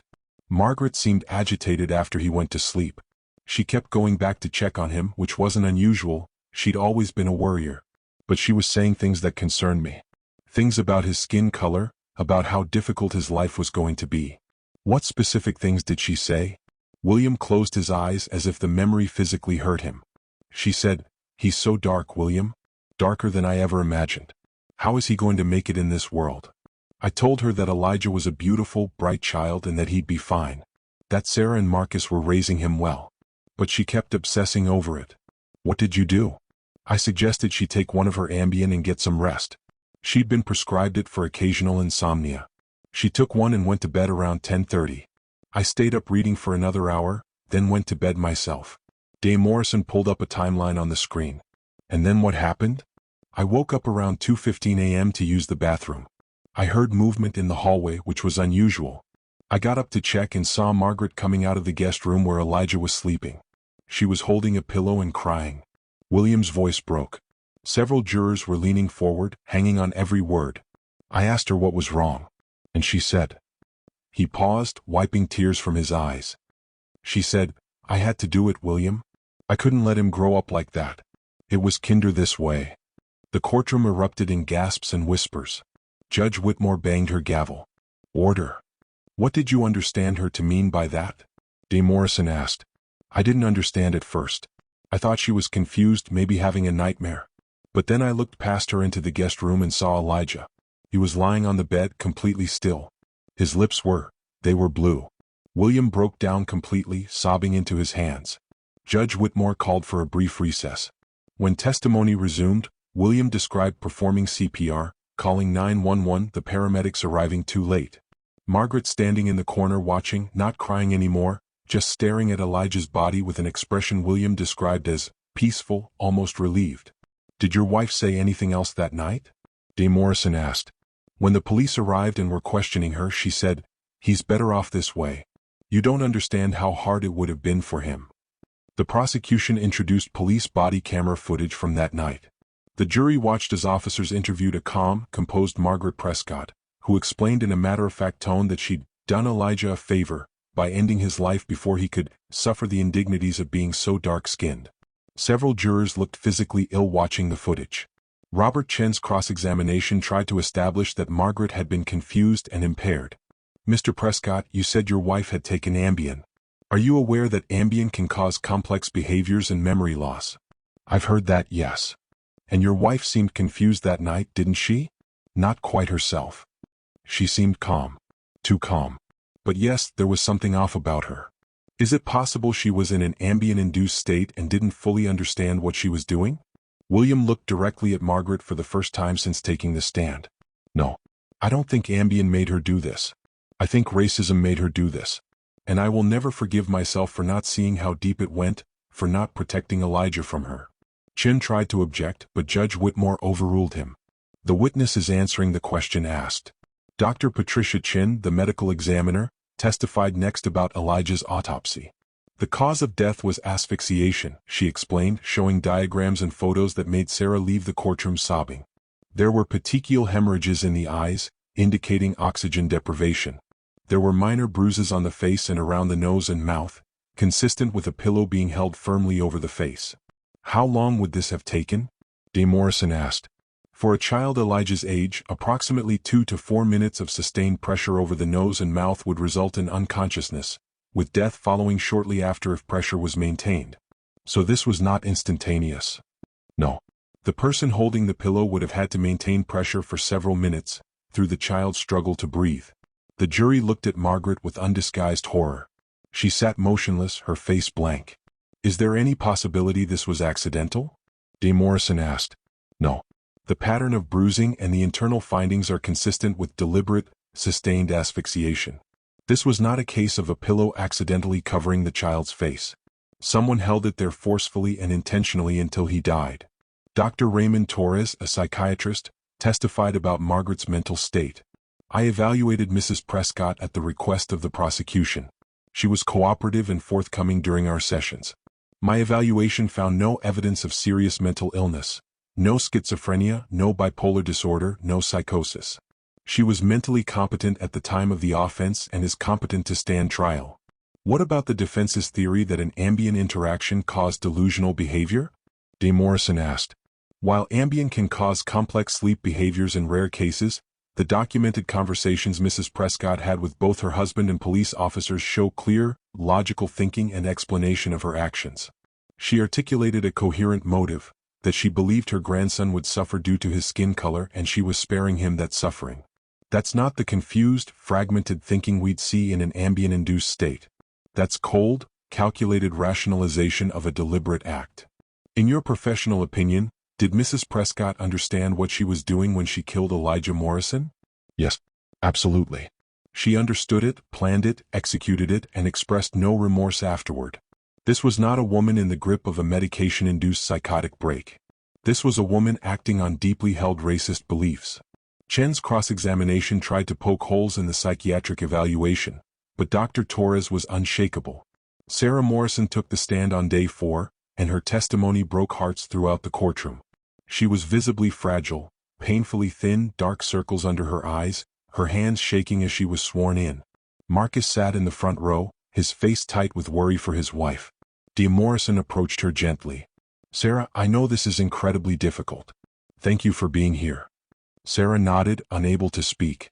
Can you tell the jury about your mother's reaction when Elijah was born? Sarah took a deep breath and described the hospital scene. Margaret's horror at Elijah's skin color, her comment that he was very dark, the immediate rejection. Did your relationship with your mother improve over time? I thought it did. I wanted so badly to believe she'd changed. She went to therapy, read books, seemed to make an effort. But looking back, I realized she was just performing. Just doing the minimum to maintain access to Elijah. She never actually changed her core beliefs. Can you give examples of concerning behavior? Sarah described Margaret's obsessive need to straighten Elijah's hair, the way she'd dress him in certain colors, the filtered photos, the comments that seemed innocent but carried barbs. Did you ever consider that your mother might be dangerous to Elijah? Sarah's face crumpled. No, never. She was his grandmother. She babysat him. I trusted her. I thought if I just gave her time, if I was patient, she'd come to love him the way we all did. I never imagined she'd. Her voice broke. I never imagined she'd kill him. Sarah, I need to ask you something difficult. Do you believe your mother killed Elijah because of his skin color? Yes. The word came out as a whisper, but it carried the weight of absolute certainty. She told my father she had to do it, that it was kinder this way, that he'd suffer because of how dark he was. She killed my baby because she couldn't accept that he was black. Because her racism was more powerful than any love she might have felt for him. Chen's cross-examination was brief. He knew that attacking a grieving mother would alienate the jury, so he simply tried to establish that Sarah couldn't know what was in Margaret's mind. Mrs. Morrison, you weren't there that night, were you? No. So you can't say with certainty what your mother was thinking or feeling when this tragedy occurred? Sarah looked directly at her mother for the first time since the trial began. I know my mother. I've known her my whole life. And I know that racism was the core of who she was. So yes, I can say with certainty that racism killed my son. Chin had no further questions. Marcus Morrison testified next, his anger barely contained beneath a veneer of composure. He described his initial reluctance to trust Margaret, his sense that her change was superficial, the warning signs he'd noticed but hadn't acted on strongly enough. I told Sarah her mother hadn't really changed, Marcus said, his voice hard. I told her Margaret was just learning to hide her racism better. But Sarah wanted to believe in her mother, wanted to believe people could change. And I supported that because I loved my wife. I wish to God I'd been more forceful. I wish I'd said Margaret could never be alone with Elijah. Maybe he'd still be alive. Mr. Morrison, do you hold yourself responsible for what happened? De Morrison asked. Every single day. But intellectually, I know there's only one person responsible, the woman sitting at that defense table. She's the one who decided my son's skin was too dark. She's the one who held that pillow over his face. She's the one who murdered him. Marcus's voice broke on the last word, and Judge Whitmore called for a recess. The defense's case was built primarily around the theory of diminished capacity due to medication interaction and Margaret's supposedly genuine efforts to overcome her prejudices.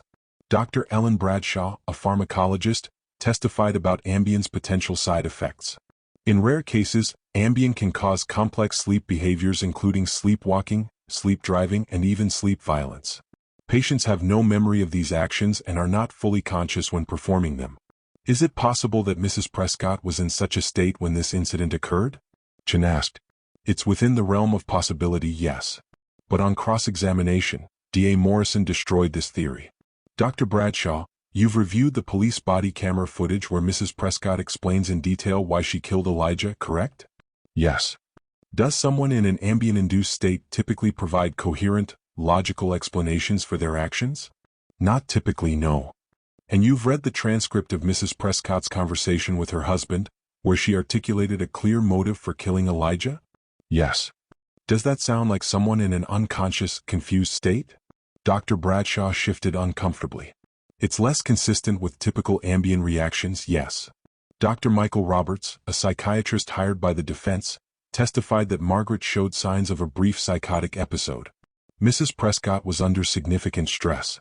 She'd recently had a heart attack, was dealing with complex family dynamics, and the combination of medications could have triggered a break from reality. But D.A. Morrison's cross-examination revealed that Dr. Roberts had never actually examined Margaret, had based his opinion solely on records review, and was being paid $500 an hour to provide his testimony. Margaret's friends from the Junior League testified that she'd been a kind, generous person who'd never shown signs of violence or overt racism. Margaret has always been lovely, testified a woman named Patricia Wellington. She's volunteered with children's charities for years. She's never said a racist word in my presence. But on cross-examination, D.A. Morrison asked, Mrs. Wellington, how many black people are members of your Junior League chapter? I'm not sure. Let me tell you. 0. There are 0 black members of your organization, despite Atlanta being a majority black city.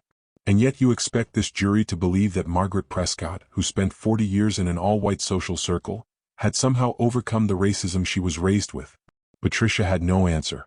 The defense's weakest moment came when Chin tried to introduce evidence of Margaret's genuine efforts at racial reconciliation, the therapy sessions, the books she'd read, the discussion group at church. D.A. Morrison objected immediately. Your Honor, reading a few books and attending some meetings doesn't erase a lifetime of racism. And more importantly, it doesn't change the fact that Mrs. Prescott murdered a child because of his skin color. These efforts at self-improvement, if they were even genuine, clearly didn't work. Judge Whitmore sustained the objection, ruling that while the evidence could be mentioned briefly, it wasn't enough to overcome the overwhelming evidence of Margaret's racist motive. The defense's final witness was Margaret herself. Robert Chin had advised against it, but Margaret insisted. She wanted to tell her side of the story, wanted the jury to see her as human rather than the monster the prosecution had portrayed. It was a catastrophic mistake. Margaret took the stand wearing a demure black dress, her silver hair styled softly, her makeup minimal. She looked like someone's grieving grandmother, which was exactly the image Chen wanted to project. Mrs. Prescott, Chen began gently, can you tell the jury about your relationship with your grandson Elijah? Margaret's voice was soft, trembling. I loved him. I know that's hard for people to believe after what happened, but I did love him. He was my daughter's child, my grandson. I wanted to be a good grandmother to him. Can you describe your state of mind on the night of May 16th? I was anxious, worried. Elijah's skin is so dark, was so dark, and I kept thinking about how cruel the world was going to be to him. I've seen the racism out there, the way black people are treated.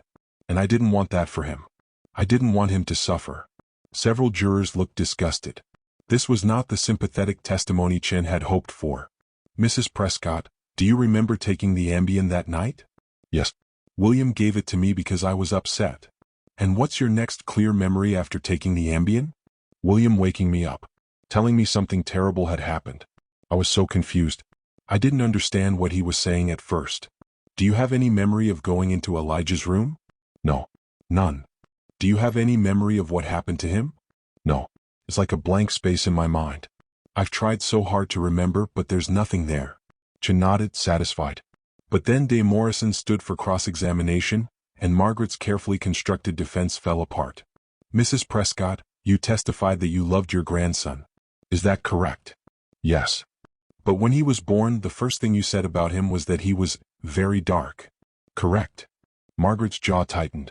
I was surprised. I didn't mean it in a negative way. Really? Because your daughter interpreted it as negative enough to kick you out of the hospital. Your own daughter heard the racism in your words even if you claimed there wasn't any. I didn't mean to hurt anyone. Mrs. Prescott, you testified that you were worried about how the world would treat Elijah because of his dark skin. But isn't it true that what really bothered you wasn't how the world would treat him, but how you felt about his skin color? That's not true. No? Then why did you tell your husband multiple times that evening that Elijah was too dark? Why did you obsess over his skin color specifically? I was concerned about his future. You were concerned about having a black grandson. You were concerned about what your friends at the country club would think. You were concerned about having to acknowledge that your daughter had married a black man and had a black child. Objection. Chen called out. Argumentative. Sustained. Rephrase, Ms. Morrison. Dame Morrison nodded. Mrs. Prescott, you claim you have no memory of killing Elijah. But you told your husband, and I quote, I had to do it. I couldn't let him grow up like that. It was kinder this way. Do you remember saying that? I don't know. I was confused. You also told police officers that you'd done Elijah a favor, and that he's better off this way. Do you remember saying that? I must have been in shock. I wasn't thinking clearly. Or perhaps you were thinking very clearly. Perhaps you decided that your grandson was better off dead than black, and you acted on that belief. Margaret's composure finally cracked. You don't understand. You don't know what it's like to watch a child you love face discrimination and hatred every day of their life. I've seen what happens to black people in this country. I've seen the violence, the injustice, the way they're treated as less than human. And I couldn't bear the thought of Elijah experiencing that. The courtroom went completely silent. Margaret seemed to realize what she'd just said, her hand flying to her mouth. Dame Morrison pressed the advantage. So you killed him to spare him from racism. Is that your testimony? I didn't mean. You looked at a beautiful, healthy, happy 3-year-old boy and decided he was better off dead than experiencing the racism that you yourself were perpetuating. You became the very thing you claim you were trying to protect him from. You showed him the ultimate racism, deciding that a black life is worth less than a white life, that black suffering is inevitable, that death is preferable to living in black skin. No, that's not. That's exactly what you did, Mrs. Prescott. You murdered your grandson because you're a racist. You murdered him because you valued your own comfort, your own prejudices, your own narrow worldview more than you valued his life. And no amount of therapy or book reading or claims of love can change that fact. Margaret broke down completely, sobbing into her hands, and Chin had to help her from the stand. The defense rested. The closing arguments took place on a gray Monday morning, 11 days after the trial had begun. D.A. Morrison went first, standing before the jury with the accumulated weight of all the evidence behind her. Ladies and gentlemen, this case is simple. Margaret Prescott murdered her grandson because she believed his skin was too dark. She suffocated him with a pillow while he slept. She explained to her husband and police officers why she did it, because she thought death was preferable to life as a dark-skinned black person. And then she tried to use claims of medication impairment and mental illness to escape responsibility for her actions. Morrison walked along the jury box, making eye contact with each person. The defense wants you to believe this was some kind of tragic accident caused by Ambien. But you heard the evidence. You heard Margaret speak coherently to her husband and police. You heard her articulate a clear motive. You saw her on that body camera footage, calm and composed, explaining that she'd done Elijah a favor. That's not someone in a confused, unconscious state. That's someone who made a deliberate choice and is trying to justify it. She paused, letting her words sink in. The defense also wants you to believe that Margaret's racism was somehow different from other kinds of racism, that it came from a place of misguided love rather than hate. But racism that kills is still racism. Prejudice that ends a child's life is still prejudice. You cannot murder someone out of love, no matter how you try to rationalize it. Morrison pulled up the photo of Elijah one more time, smiling, beautiful, full of life. Elijah Morrison was 3 years old. He had parents who loved him unconditionally. He had grandparents who treasured him. He had a whole life ahead of him full of possibility and promise. And Margaret Prescott decided she had the right to end that life because she couldn't overcome her own racism. Her voice grew harder. This was not diminished capacity. This was not a medication reaction. This was murder, pure and simple. Murder motivated by racial hatred. And the law demands that Margaret Prescott be held accountable for what she did. She returned to the prosecution table and picked up a copy of Georgia's murder statute. Malice murder is defined as an intentional killing with malice aforethought. Malice can be shown by actions demonstrating a depraved mind, a mind that places no value on human life. Margaret Prescott placed no value on Elijah's life because she placed no value on black lives. That's malice. That's depravity. That's murder. Morrison faced the jury one final time. When you deliberate, I want you to think about Elijah. Think about the life he should have had. Think about the birthdays he'll never celebrate, the school he'll never attend, the dreams he'll never pursue, the love he'll never give and receive. All of that was stolen from him by a woman who should have protected him. Find Margaret Prescott guilty of malice murder. Give Elijah justice. Thank you. Robert Chen's closing argument tried to reframe the narrative one last time. Ladies and gentlemen, no one is disputing that a terrible tragedy occurred. No one is saying Margaret Prescott isn't responsible. What I'm asking you to consider is whether she had the mental capacity to form the intent required for malice murder. He walked slowly, his hands clasped behind his back. The prosecution wants you to believe that Margaret is a monster, incapable of love, driven purely by racist hatred. But the evidence shows a more complex picture. A woman who struggled with prejudices she'd been raised with but who made genuine efforts to overcome them. A woman who took medication that impaired her judgment. A woman who, in a moment of pharmaceutical-induced confusion, did something horrible that she would never have done in her right mind. Several jurors looked skeptical. The law recognizes that not all killings are equal. There's a difference between premeditated murder and an act committed in an altered state of consciousness. There's a difference between someone who plans to kill and someone who, under the influence of medication, commits an act they don't fully understand. Chin walked to stand in front of Margaret, who sat with her head bowed. Look at Margaret Prescott. Does she look like a cold-blooded killer? Or does she look like a grandmother who made a tragic, terrible mistake while under the influence of medication that impaired her judgment? He turned back to the jury. I'm not asking you to excuse what happened. I'm not asking you to say it was okay.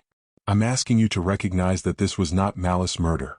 At most, this was voluntary manslaughter, a killing done in the heat of passion or under diminished capacity. And even that may be too harsh given the medication issues. But even as he said it, Chin knew he was fighting a losing battle. Margaret's own testimony had been devastating. Her admission that she'd killed Elijah to spare him from racism had destroyed any sympathy the jury might have felt. Please consider all the evidence, Chin concluded. Consider the possibility that this was a tragedy caused by factors beyond Margaret's control. Consider a verdict that reflects the complexity of what happened here. Thank you. Judge Whitmore gave the jury their instructions, explaining the legal standards for malice murder versus voluntary manslaughter versus involuntary manslaughter. She explained the burden of proof, the meaning of reasonable doubt, and the requirement that they consider only the evidence presented in court. At 11:47 a.m., the jury was sent to deliberate. Sarah and Marcus waited in a private room provided by the DA's office. They couldn't eat, couldn't read, couldn't do anything but sit and wait and pray for justice for their son. Marcus's parents were there with them, all of them silent, lost in their own thoughts. Hours passed. Lunch came and went untouched. The afternoon stretched into evening. At 7:15 p.m., after 7.5 hours of deliberation, the bailiff came to tell them the jury had reached a verdict. They filed back into the courtroom, which had emptied considerably since the morning. It was primarily family, close friends, and journalists now. Margaret was brought back in, looking smaller somehow, as if she'd shrunk during the wait. Judge Whitmore entered and the jury filed in. Sarah tried to read their faces, looking for any indication of what they'd decided, but they all looked grim and tired. Has the jury reached a verdict?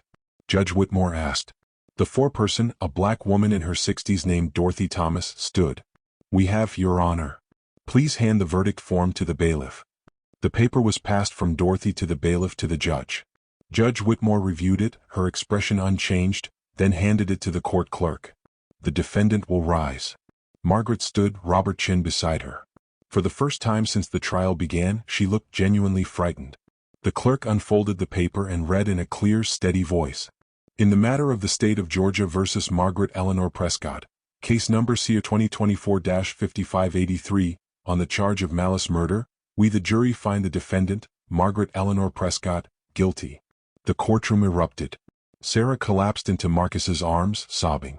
Marcus's mother screamed, "Thank you, Jesus." Margaret's friends gasped and cried. Marcus pumped his fist once, silently, tears streaming down his face. Margaret's legs gave out. Chin had to hold her up. Judge Whitmore banged her gavel. Order. I will have order. When the room finally quieted, she looked at Margaret. Mrs. Prescott, you have been found guilty of malice murder by a jury of your peers. I will hear victim impact statements before imposing sentence. The sentencing hearing is scheduled for 2 weeks from today. Bailiff, remand the defendant into custody. As Margaret was led away in handcuffs, she turned one last time to look at Sarah. There were tears on her face, but Sarah felt nothing. No pity. No grief. Just a hollow emptiness where her mother used to be. Outside the courthouse, D.A. Morrison held a press conference. Today, justice was served for Elijah Morrison. A jury of 12 citizens heard the evidence and unanimously concluded that Margaret Prescott murdered her grandson because of the color of his skin. This verdict sends a clear message. Racism that kills will be prosecuted to the fullest extent of the law, regardless of the killer's age, status, or excuses. Reporters shouted questions, but Morrison held up her hand. The Morrison family has asked for privacy during this time.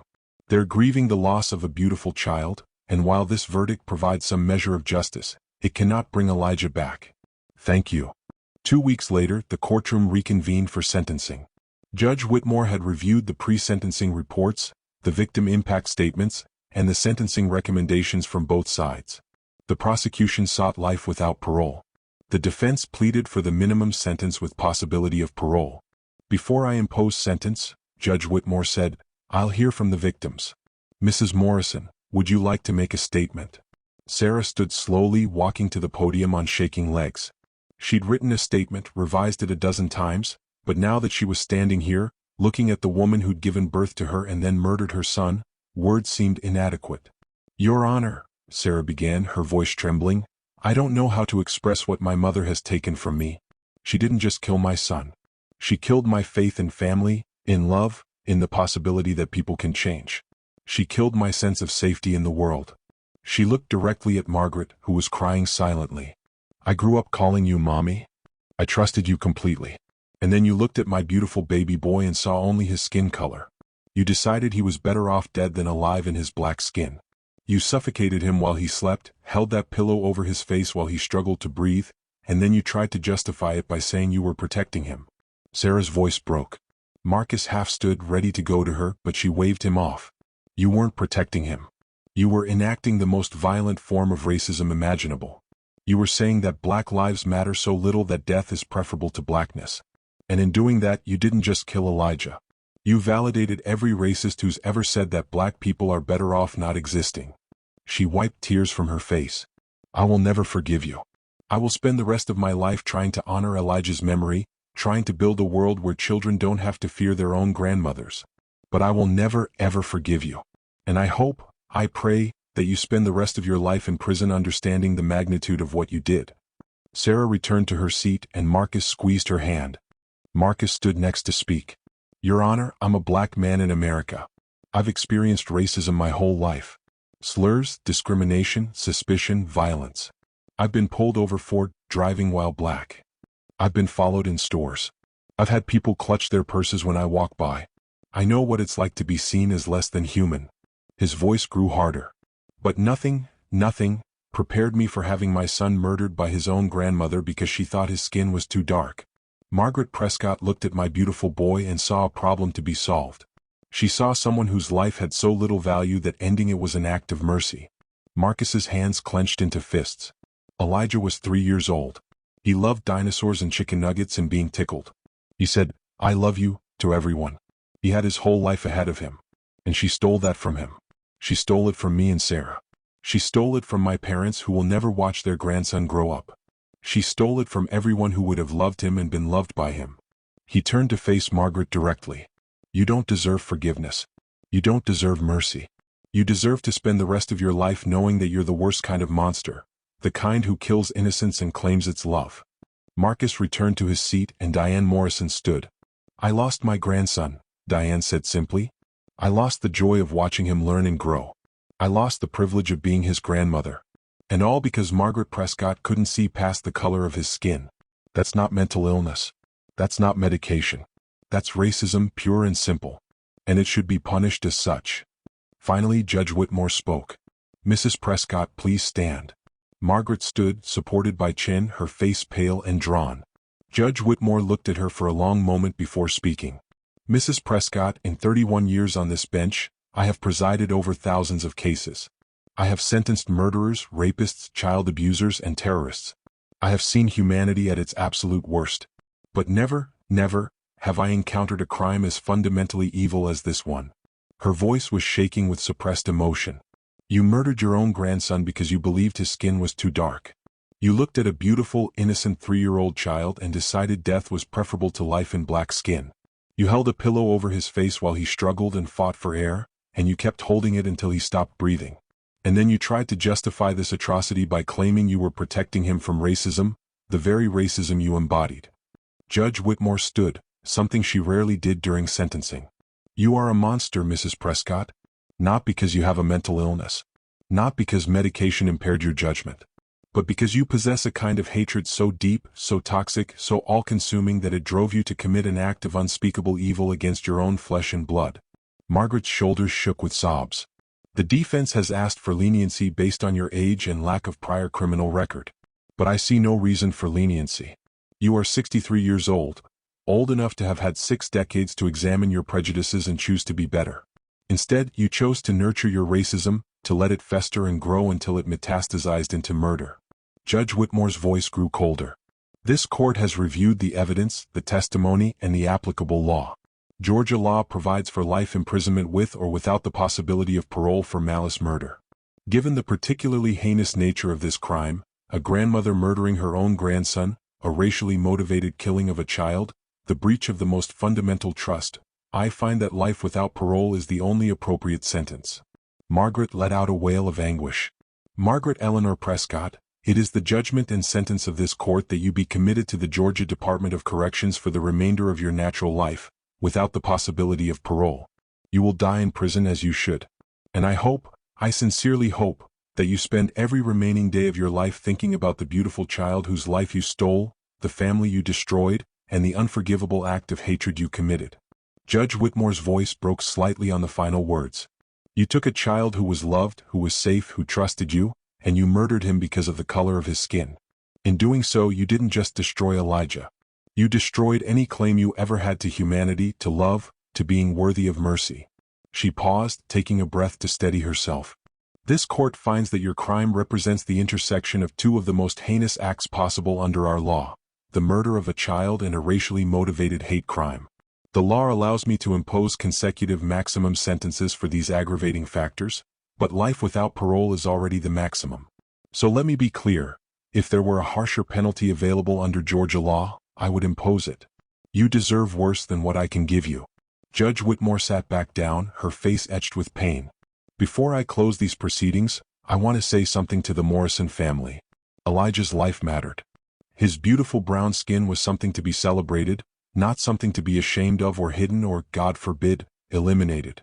He was perfect exactly as he was. And while this sentence cannot bring him back, I hope it provides some measure of comfort to know that his killer will never walk free again. She turned back to Margaret one final time. Mrs. Prescott, you told your husband you did this to spare Elijah from suffering. But the only person who caused Elijah to suffer was you. You were the racist he needed protection from. You were the danger in his life. And now you will pay the price for that evil. Judge Whitmore picked up her gavel. The defendant will be remanded to the custody of the Georgia Department of Corrections immediately to begin serving her sentence. This court is adjourned. The gavel came down with a sharp crack that seemed to echo through eternity. Margaret Prescott was transported to Pulaski State Prison, a maximum security women's facility about 2 hours south of Atlanta. She would spend the rest of her life there in a 6x8 cell, surrounded by other women who'd committed terrible crimes but few who'd done anything as universally reviled as killing their own grandchild out of racism. Prison was not kind to Margaret. Within the first month, she was attacked twice by other inmates who'd learned what she'd done.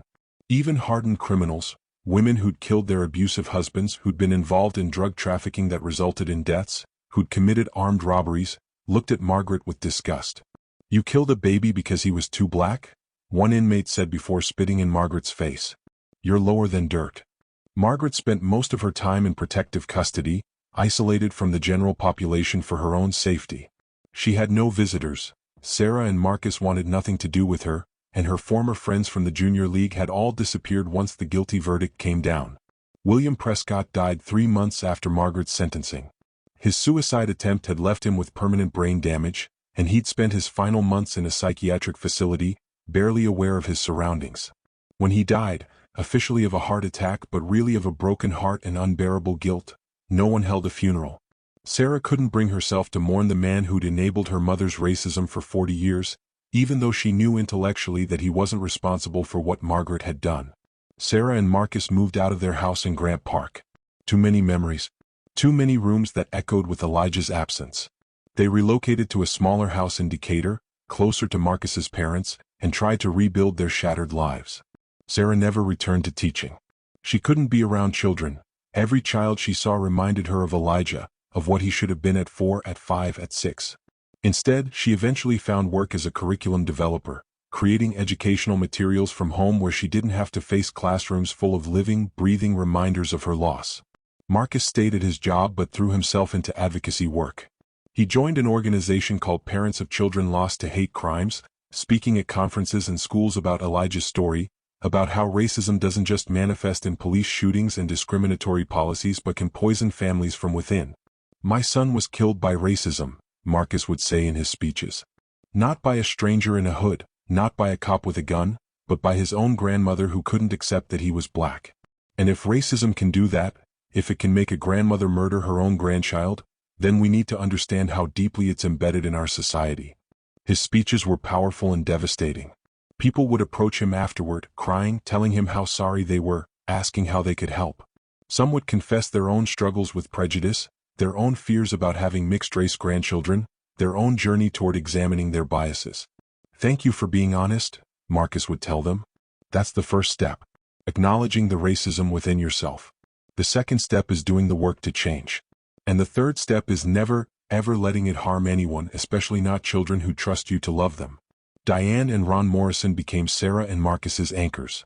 They were over constantly, bringing food, offering support, just being present in their grief. They'd lost their grandson too, and they understood the particular pain of losing a child to racist violence. "We don't just miss Elijah," Diane told Sarah one afternoon as they sat in Sarah's new kitchen, drinking tea neither of them wanted. "We miss who he would have become. We miss the man he would have grown into. Every birthday that passes, every milestone he should have reached, We feel his absence all over again. Sarah nodded, tears streaming down her face. I see children his age everywhere. At the grocery store, at the park. And I think Elijah would be that tall now. He'd be starting kindergarten. He'd be learning to read. And it's like losing him over and over again. I know, baby. I know. They sat in silence for a while, united in their grief and their love for the boy who'd been stolen from them. 5 years after Elijah's death, Sarah and Marcus Morrison stood at his grave on what would have been his 8th birthday. They'd brought balloons, dinosaur-themed, because he'd loved dinosaurs, and a card they'd written together. They did this every year on his birthday, on the anniversary of his death, on holidays, keeping his memory alive in whatever small ways they could. Hey, buddy, Marcus said softly, kneeling by the headstone. We brought you some balloons. Your favorite kind. We bet you'd be really into paleontology by now. Probably driving us crazy with dinosaur facts. Sarah knelt beside him, placing fresh flowers on the grave. We miss you so much, Elijah. Every single day. Your room is still the same, we can't change it. Sometimes I go in there and just sit, and I can almost hear your laugh. They sat there for a long time, remembering. Eventually, Marcus pulled out his phone and showed Sarah something he'd been working on. I started a foundation, he said. The Elijah Morrison Foundation for Children Affected by Hate Crimes. We're going to provide counseling, legal support, advocacy. We're going to make sure other families don't feel as alone as we did. Sarah looked at the website on his phone, tears blurring her vision. There was Elijah's photo, that same beautiful smile that had lit up their lives, alongside information about the Foundation's mission. It's perfect, she whispered. He would have loved knowing that his life meant something, that it's helping other people. His life meant everything, Marcus said firmly. And we're going to make sure the world knows it. They'd also written a book together, Elijah's Light. A mother and father remember their son and confront the racism that killed him. It had been published 6 months earlier and had become a surprising bestseller, touching a nerve in a country still grappling with racial violence and injustice. In the book, they told Elijah's full story, from Sarah's initial relationship with Marcus, through Margaret's racism, to the murder and trial. But more than that, they'd written about love and loss and the ways racism poisons everything it touches. We wrote this book for Elijah, Sarah had said during a book tour event, but also for every mixed-race family navigating the complexities of racial identity, and for every family dealing with racism from within their own ranks. We want people to understand that racism isn't always overt. Sometimes it's quiet, insidious. Sometimes it's wrapped in claims of love and concern. But it's always dangerous. And we have to be vigilant against it. The book had sparked countless conversations about interracial families, about how white relatives sometimes struggle to accept black children, about the particular vulnerability of mixed-race children to internalized racism from their own families. Several high-profile cases had emerged in the wake of Elijah's story. Grandparents fighting for custody of mixed-race grandchildren because they didn't trust the black parent, families severing ties over interracial marriages, children being subjected to skin-lightening treatments by racist relatives. Elijah's case had opened a door to discussing these issues publicly, and families were finally speaking out about the racism they'd experienced from within. Sarah had also reconnected with some of her old friends from high school and college. White friends who'd been supportive but who hadn't fully understood the weight of navigating life with a black partner and child until Elijah's death forced them to confront uncomfortable truths. I never really thought about race before, one friend, Jennifer, had admitted over coffee. I mean, I knew racism existed, but I didn't think about how it affected people personally. Your mom seemed like such a nice lady. I never would have imagined she was capable of something like that. That's the point, Sarah had said. Racism doesn't always look like burning crosses and white hoods. Sometimes it looks like your sweet grandmother who bakes cookies and goes to church but also believes that black people are inherently less than white people. And that belief, when left unchecked, can lead to violence. Jennifer had nodded, tears in her eyes. I'm so sorry. I should have been a better friend. I should have listened more when you talked about your mom's comments about Marcus. You can be a better friend now, Sarah had said. Listen to black people. Believe them when they tell you about racism. Don't make excuses for white people who say or do racist things, even if they're your friends or family. That's how we honor Elijah. Margaret Prescott died in prison 7 years after killing Elijah. She was 70 years old. She'd been diagnosed with ovarian cancer 2 years into her sentence, and the disease had progressed aggressively despite treatment. By the time she died, she was a shell of the elegant, composed woman who'd walked into that courtroom. Prison had been hell for Margaret. Beyond the physical attacks and the isolation, there was the psychological torment of being universally despised. Even the corrections officers, who were supposed to remain professional and detached, treated her with barely concealed contempt. "Baby killer," they'd mutter as they walked past her cell. Margaret had tried to find God in prison, attending chapel services and reading the Bible. But even the prison chaplain, a kind woman named Pastor Gloria who'd counseled hundreds of inmates, struggled to offer Margaret comfort. "Do you understand what you did?" Pastor Gloria asked during one of their sessions. "I killed my grandson," Margaret said flatly. "I know what I did. But do you understand why you did it? Do you understand the racism that drove you to murder a child?" Margaret had been silent for a long time. "I thought I was protecting him from the pain of being black in a racist world." "You were the racist world," Pastor Gloria said bluntly. "You were the pain he needed protection from. And instead of protecting him, you became his murderer." Margaret had cried then, one of the few times she'd cried in prison, but Pastor Gloria wasn't sure if the tears were genuine remorse or self-pity. In her final months, as the cancer consumed her, Margaret requested that Sarah be allowed to visit. Sarah refused. "I have nothing to say to her," Sarah told the prison administrator who'd called to relay Margaret's request. "She murdered my son. There's no conversation to be had. She says she wants to apologize. To explain. There's no explanation that would make me understand or forgive. Tell her I hope her final days are filled with the same fear and pain Elijah felt when she held that pillow over his face." Margaret died alone in the prison infirmary, calling for Sarah in her final moments. No one came. Her body was cremated, and her ashes were sent to a mortuary where they sat unclaimed for months before being buried in an unmarked grave in a county cemetery. No funeral. No obituary. No mourning. She'd been erased from her family's life as completely as she tried to erase Elijah from existence. 10 years after Elijah's death, his story continued to resonate.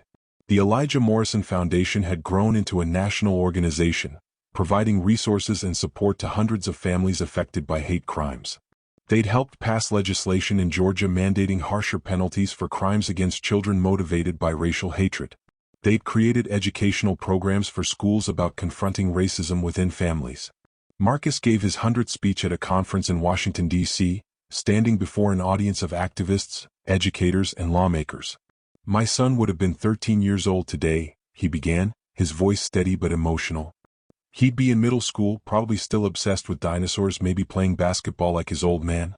He'd have friends and hobbies and dreams. He'd be figuring out who he wanted to be in the world." He paused, looking out at the audience. But he never got that chance. Because his grandmother looked at his beautiful dark skin and decided he was better off dead. And I tell you this not to make you feel sorry for me, though I appreciate your sympathy. I tell you this because Elijah's story is not unique. There are countless mixed-race children and black children who face racism from within their own families. Grandparents who won't hold them. Relatives who make comments about their hair, their features, their skin color. Family members who love them, in spite of their blackness rather than embracing all of who they are. He clicked to show a photo of Elijah on the screen behind him, laughing, playing, full of life. This is what racism stole from the world. Not just a child but all the potential he carried. Who knows what Elijah might have become? A doctor? A teacher? A father? An artist? We'll never know because racism decided he didn't deserve to find out. Marcus's voice grew stronger, more forceful. So I'm asking you, I'm begging you, to look at the racism in your own families. To call it out when you see it. To protect the children who are vulnerable to it. Don't make excuses. Don't minimize it. Don't tell yourself it's just how older generations are or that they don't really mean it. Because if my story teaches us anything, it's that unchecked racism within families can be deadly.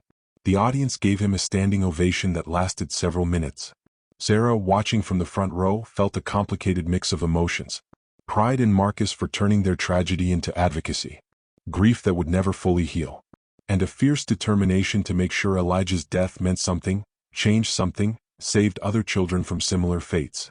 After the conference, a young woman approached them, mixed race, about 20 years old, with her white mother beside her. "Mr. and Mrs. Morrison," the young woman said, "I just wanted to thank you. Your book, your foundation, your advocacy, it saved my life." "How so?" Sarah asked gently. "My grandmother was like yours. She never accepted that her daughter married a black man. She made comments about me my whole childhood, about my hair being too kinky, my nose being too wide, my skin being too dark. She'd suggest skin lightening creams. She'd tell me I'd never find a husband unless I fixed myself, and I internalized all of it. By the time I was 16, I hated myself. I wanted to be white so badly that I considered suicide. She took a breath, her mother squeezing her hand supportively. But then I read your book. And I realized that the problem wasn't me, it was her racism. I realized that my brown skin was beautiful, that I didn't need to change anything about myself. And I finally told my mom what had been happening, and we cut my grandmother off completely. I'm alive today because you told Elijah's story. Because you made me understand that I didn't have to accept racism from my own family. Sarah and Marcus both had tears in their eyes. They hugged this young woman, this stranger who'd been saved by their son's story. "Thank you for telling us this," Sarah said. "This is why we do this work. This is Elijah's legacy, helping other children love themselves and protecting them from family members who can't." As they left the conference that evening, walking hand in hand through the streets of D.C., Marcus said, "Do you ever wonder if we're doing enough? If anything we do actually matters?" "Every day," Sarah admitted. "But then I think about that young woman and all the other people who've told us similar stories. And I think about Elijah watching us from wherever he is, and I hope he's proud. I hope he knows his life mattered. That his death, horrible as it was, has changed things." "He knows," Marcus said with certainty. "And he's proud of us." They visited Elijah's grave less frequently now, not because they missed him less, but because they'd learned to carry him with them wherever they went. He lived in their memories, in their advocacy, in every life they touched with his story. But on this night, the 10-year anniversary of his death, they drove to the cemetery. It was late, well past visiting hours, but they'd been given permission to come after closing. They sat beside his grave, Marcus bringing a flashlight so they could see, Sarah bringing a letter she'd written to Elijah. "Dear Elijah," she read aloud, "you would be 13 now. A teenager. I imagine you'd be rolling your eyes at us, embarrassed by your parents, pushing for independence. We'd be having arguments about screen time and homework and whether you're old enough to go to the mall alone. Normal parent-teenager stuff." Her voice cracked, but she continued. "Instead, we're here at your grave, still trying to figure out how to live in a world without you. It's been 10 years, baby, and it still hurts as much as it did that first day. The grief hasn't gotten smaller, we've just gotten bigger around it. We've built a life that includes your absence, but we'll never be whole again." She wiped her eyes. "But I want you to know that we've tried to honor you. We've tried to make your death mean something. The foundation has helped hundreds of families. The book has reached thousands of people. Your story has changed laws, changed conversations, changed lives. You're still making the world better, even though you're not in it." Sarah folded the letter and placed it on the grave, weighting it down with a stone. "We love you, Elijah James Morrison. We love you to the moon and back, like you used to say. And we'll keep loving you, keep fighting for you, keep telling your story until our last breath. You deserve better than what happened to you.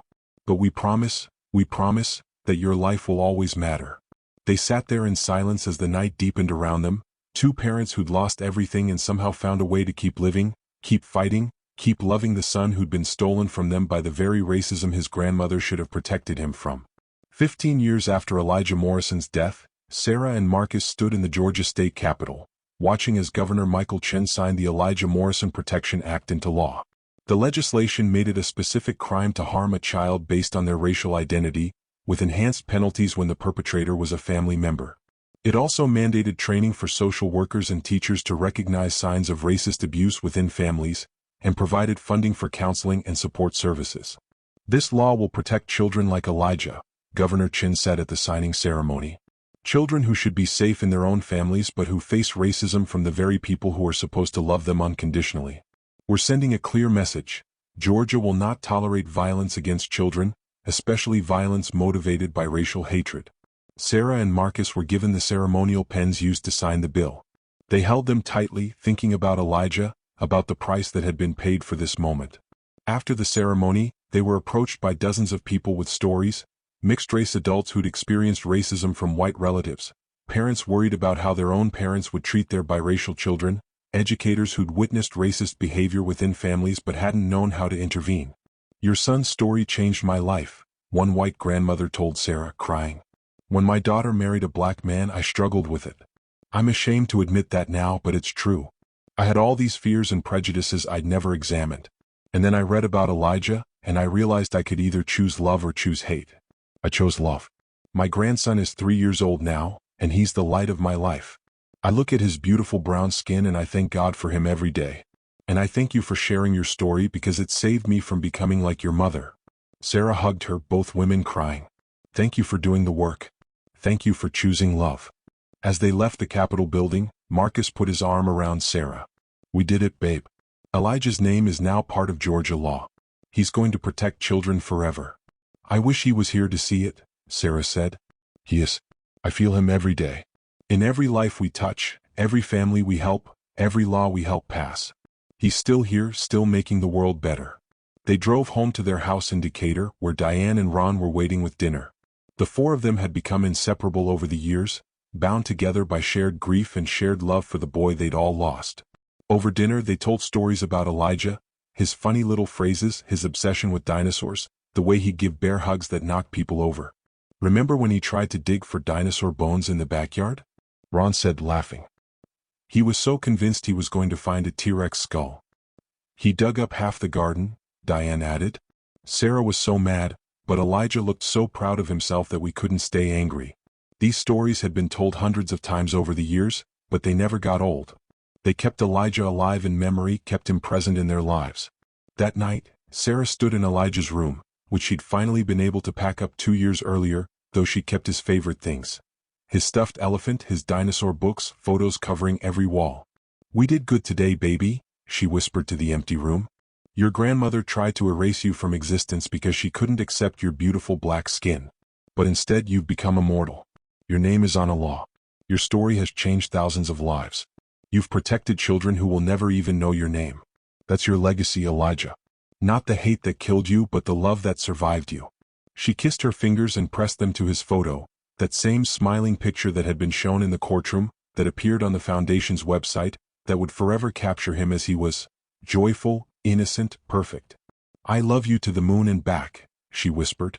And in the silence of that room, surrounded by the remnants of a life cut tragically short, Sarah felt something that had eluded her for so many years. Not peace, she would never have true peace without her son. But purpose. Elijah's death had been senseless, motivated by a hatred so deep it destroyed everything it touched. But his life, his brief, beautiful life, had become a force for change. A reminder that racism doesn't just hurt strangers, it poisons families. A warning about the deadly consequences of unchallenged prejudice. A call to action for everyone who wants to build a world where children are loved unconditionally, where skin color is celebrated rather than condemned, where grandmothers protect their grandchildren instead of murdering them. Margaret Prescott had tried to erase Elijah Morrison from existence because she believed his dark skin made him unworthy of life. Instead, she'd made him immortal. His story would be told for generations. In classrooms, in courtrooms, in living rooms where families had difficult conversations about racism and love and the choices we make that define who we are. And every time his story was told, every life it changed, every child it protected, Elijah's light would shine a little brighter. A light that could never be extinguished by hate. A light that would burn forever. Thank you for watching Dark Echoes Crime. If this story moved you, please subscribe, share it with others who need to understand these issues, and leave a comment about how we can protect children from racism within their own families.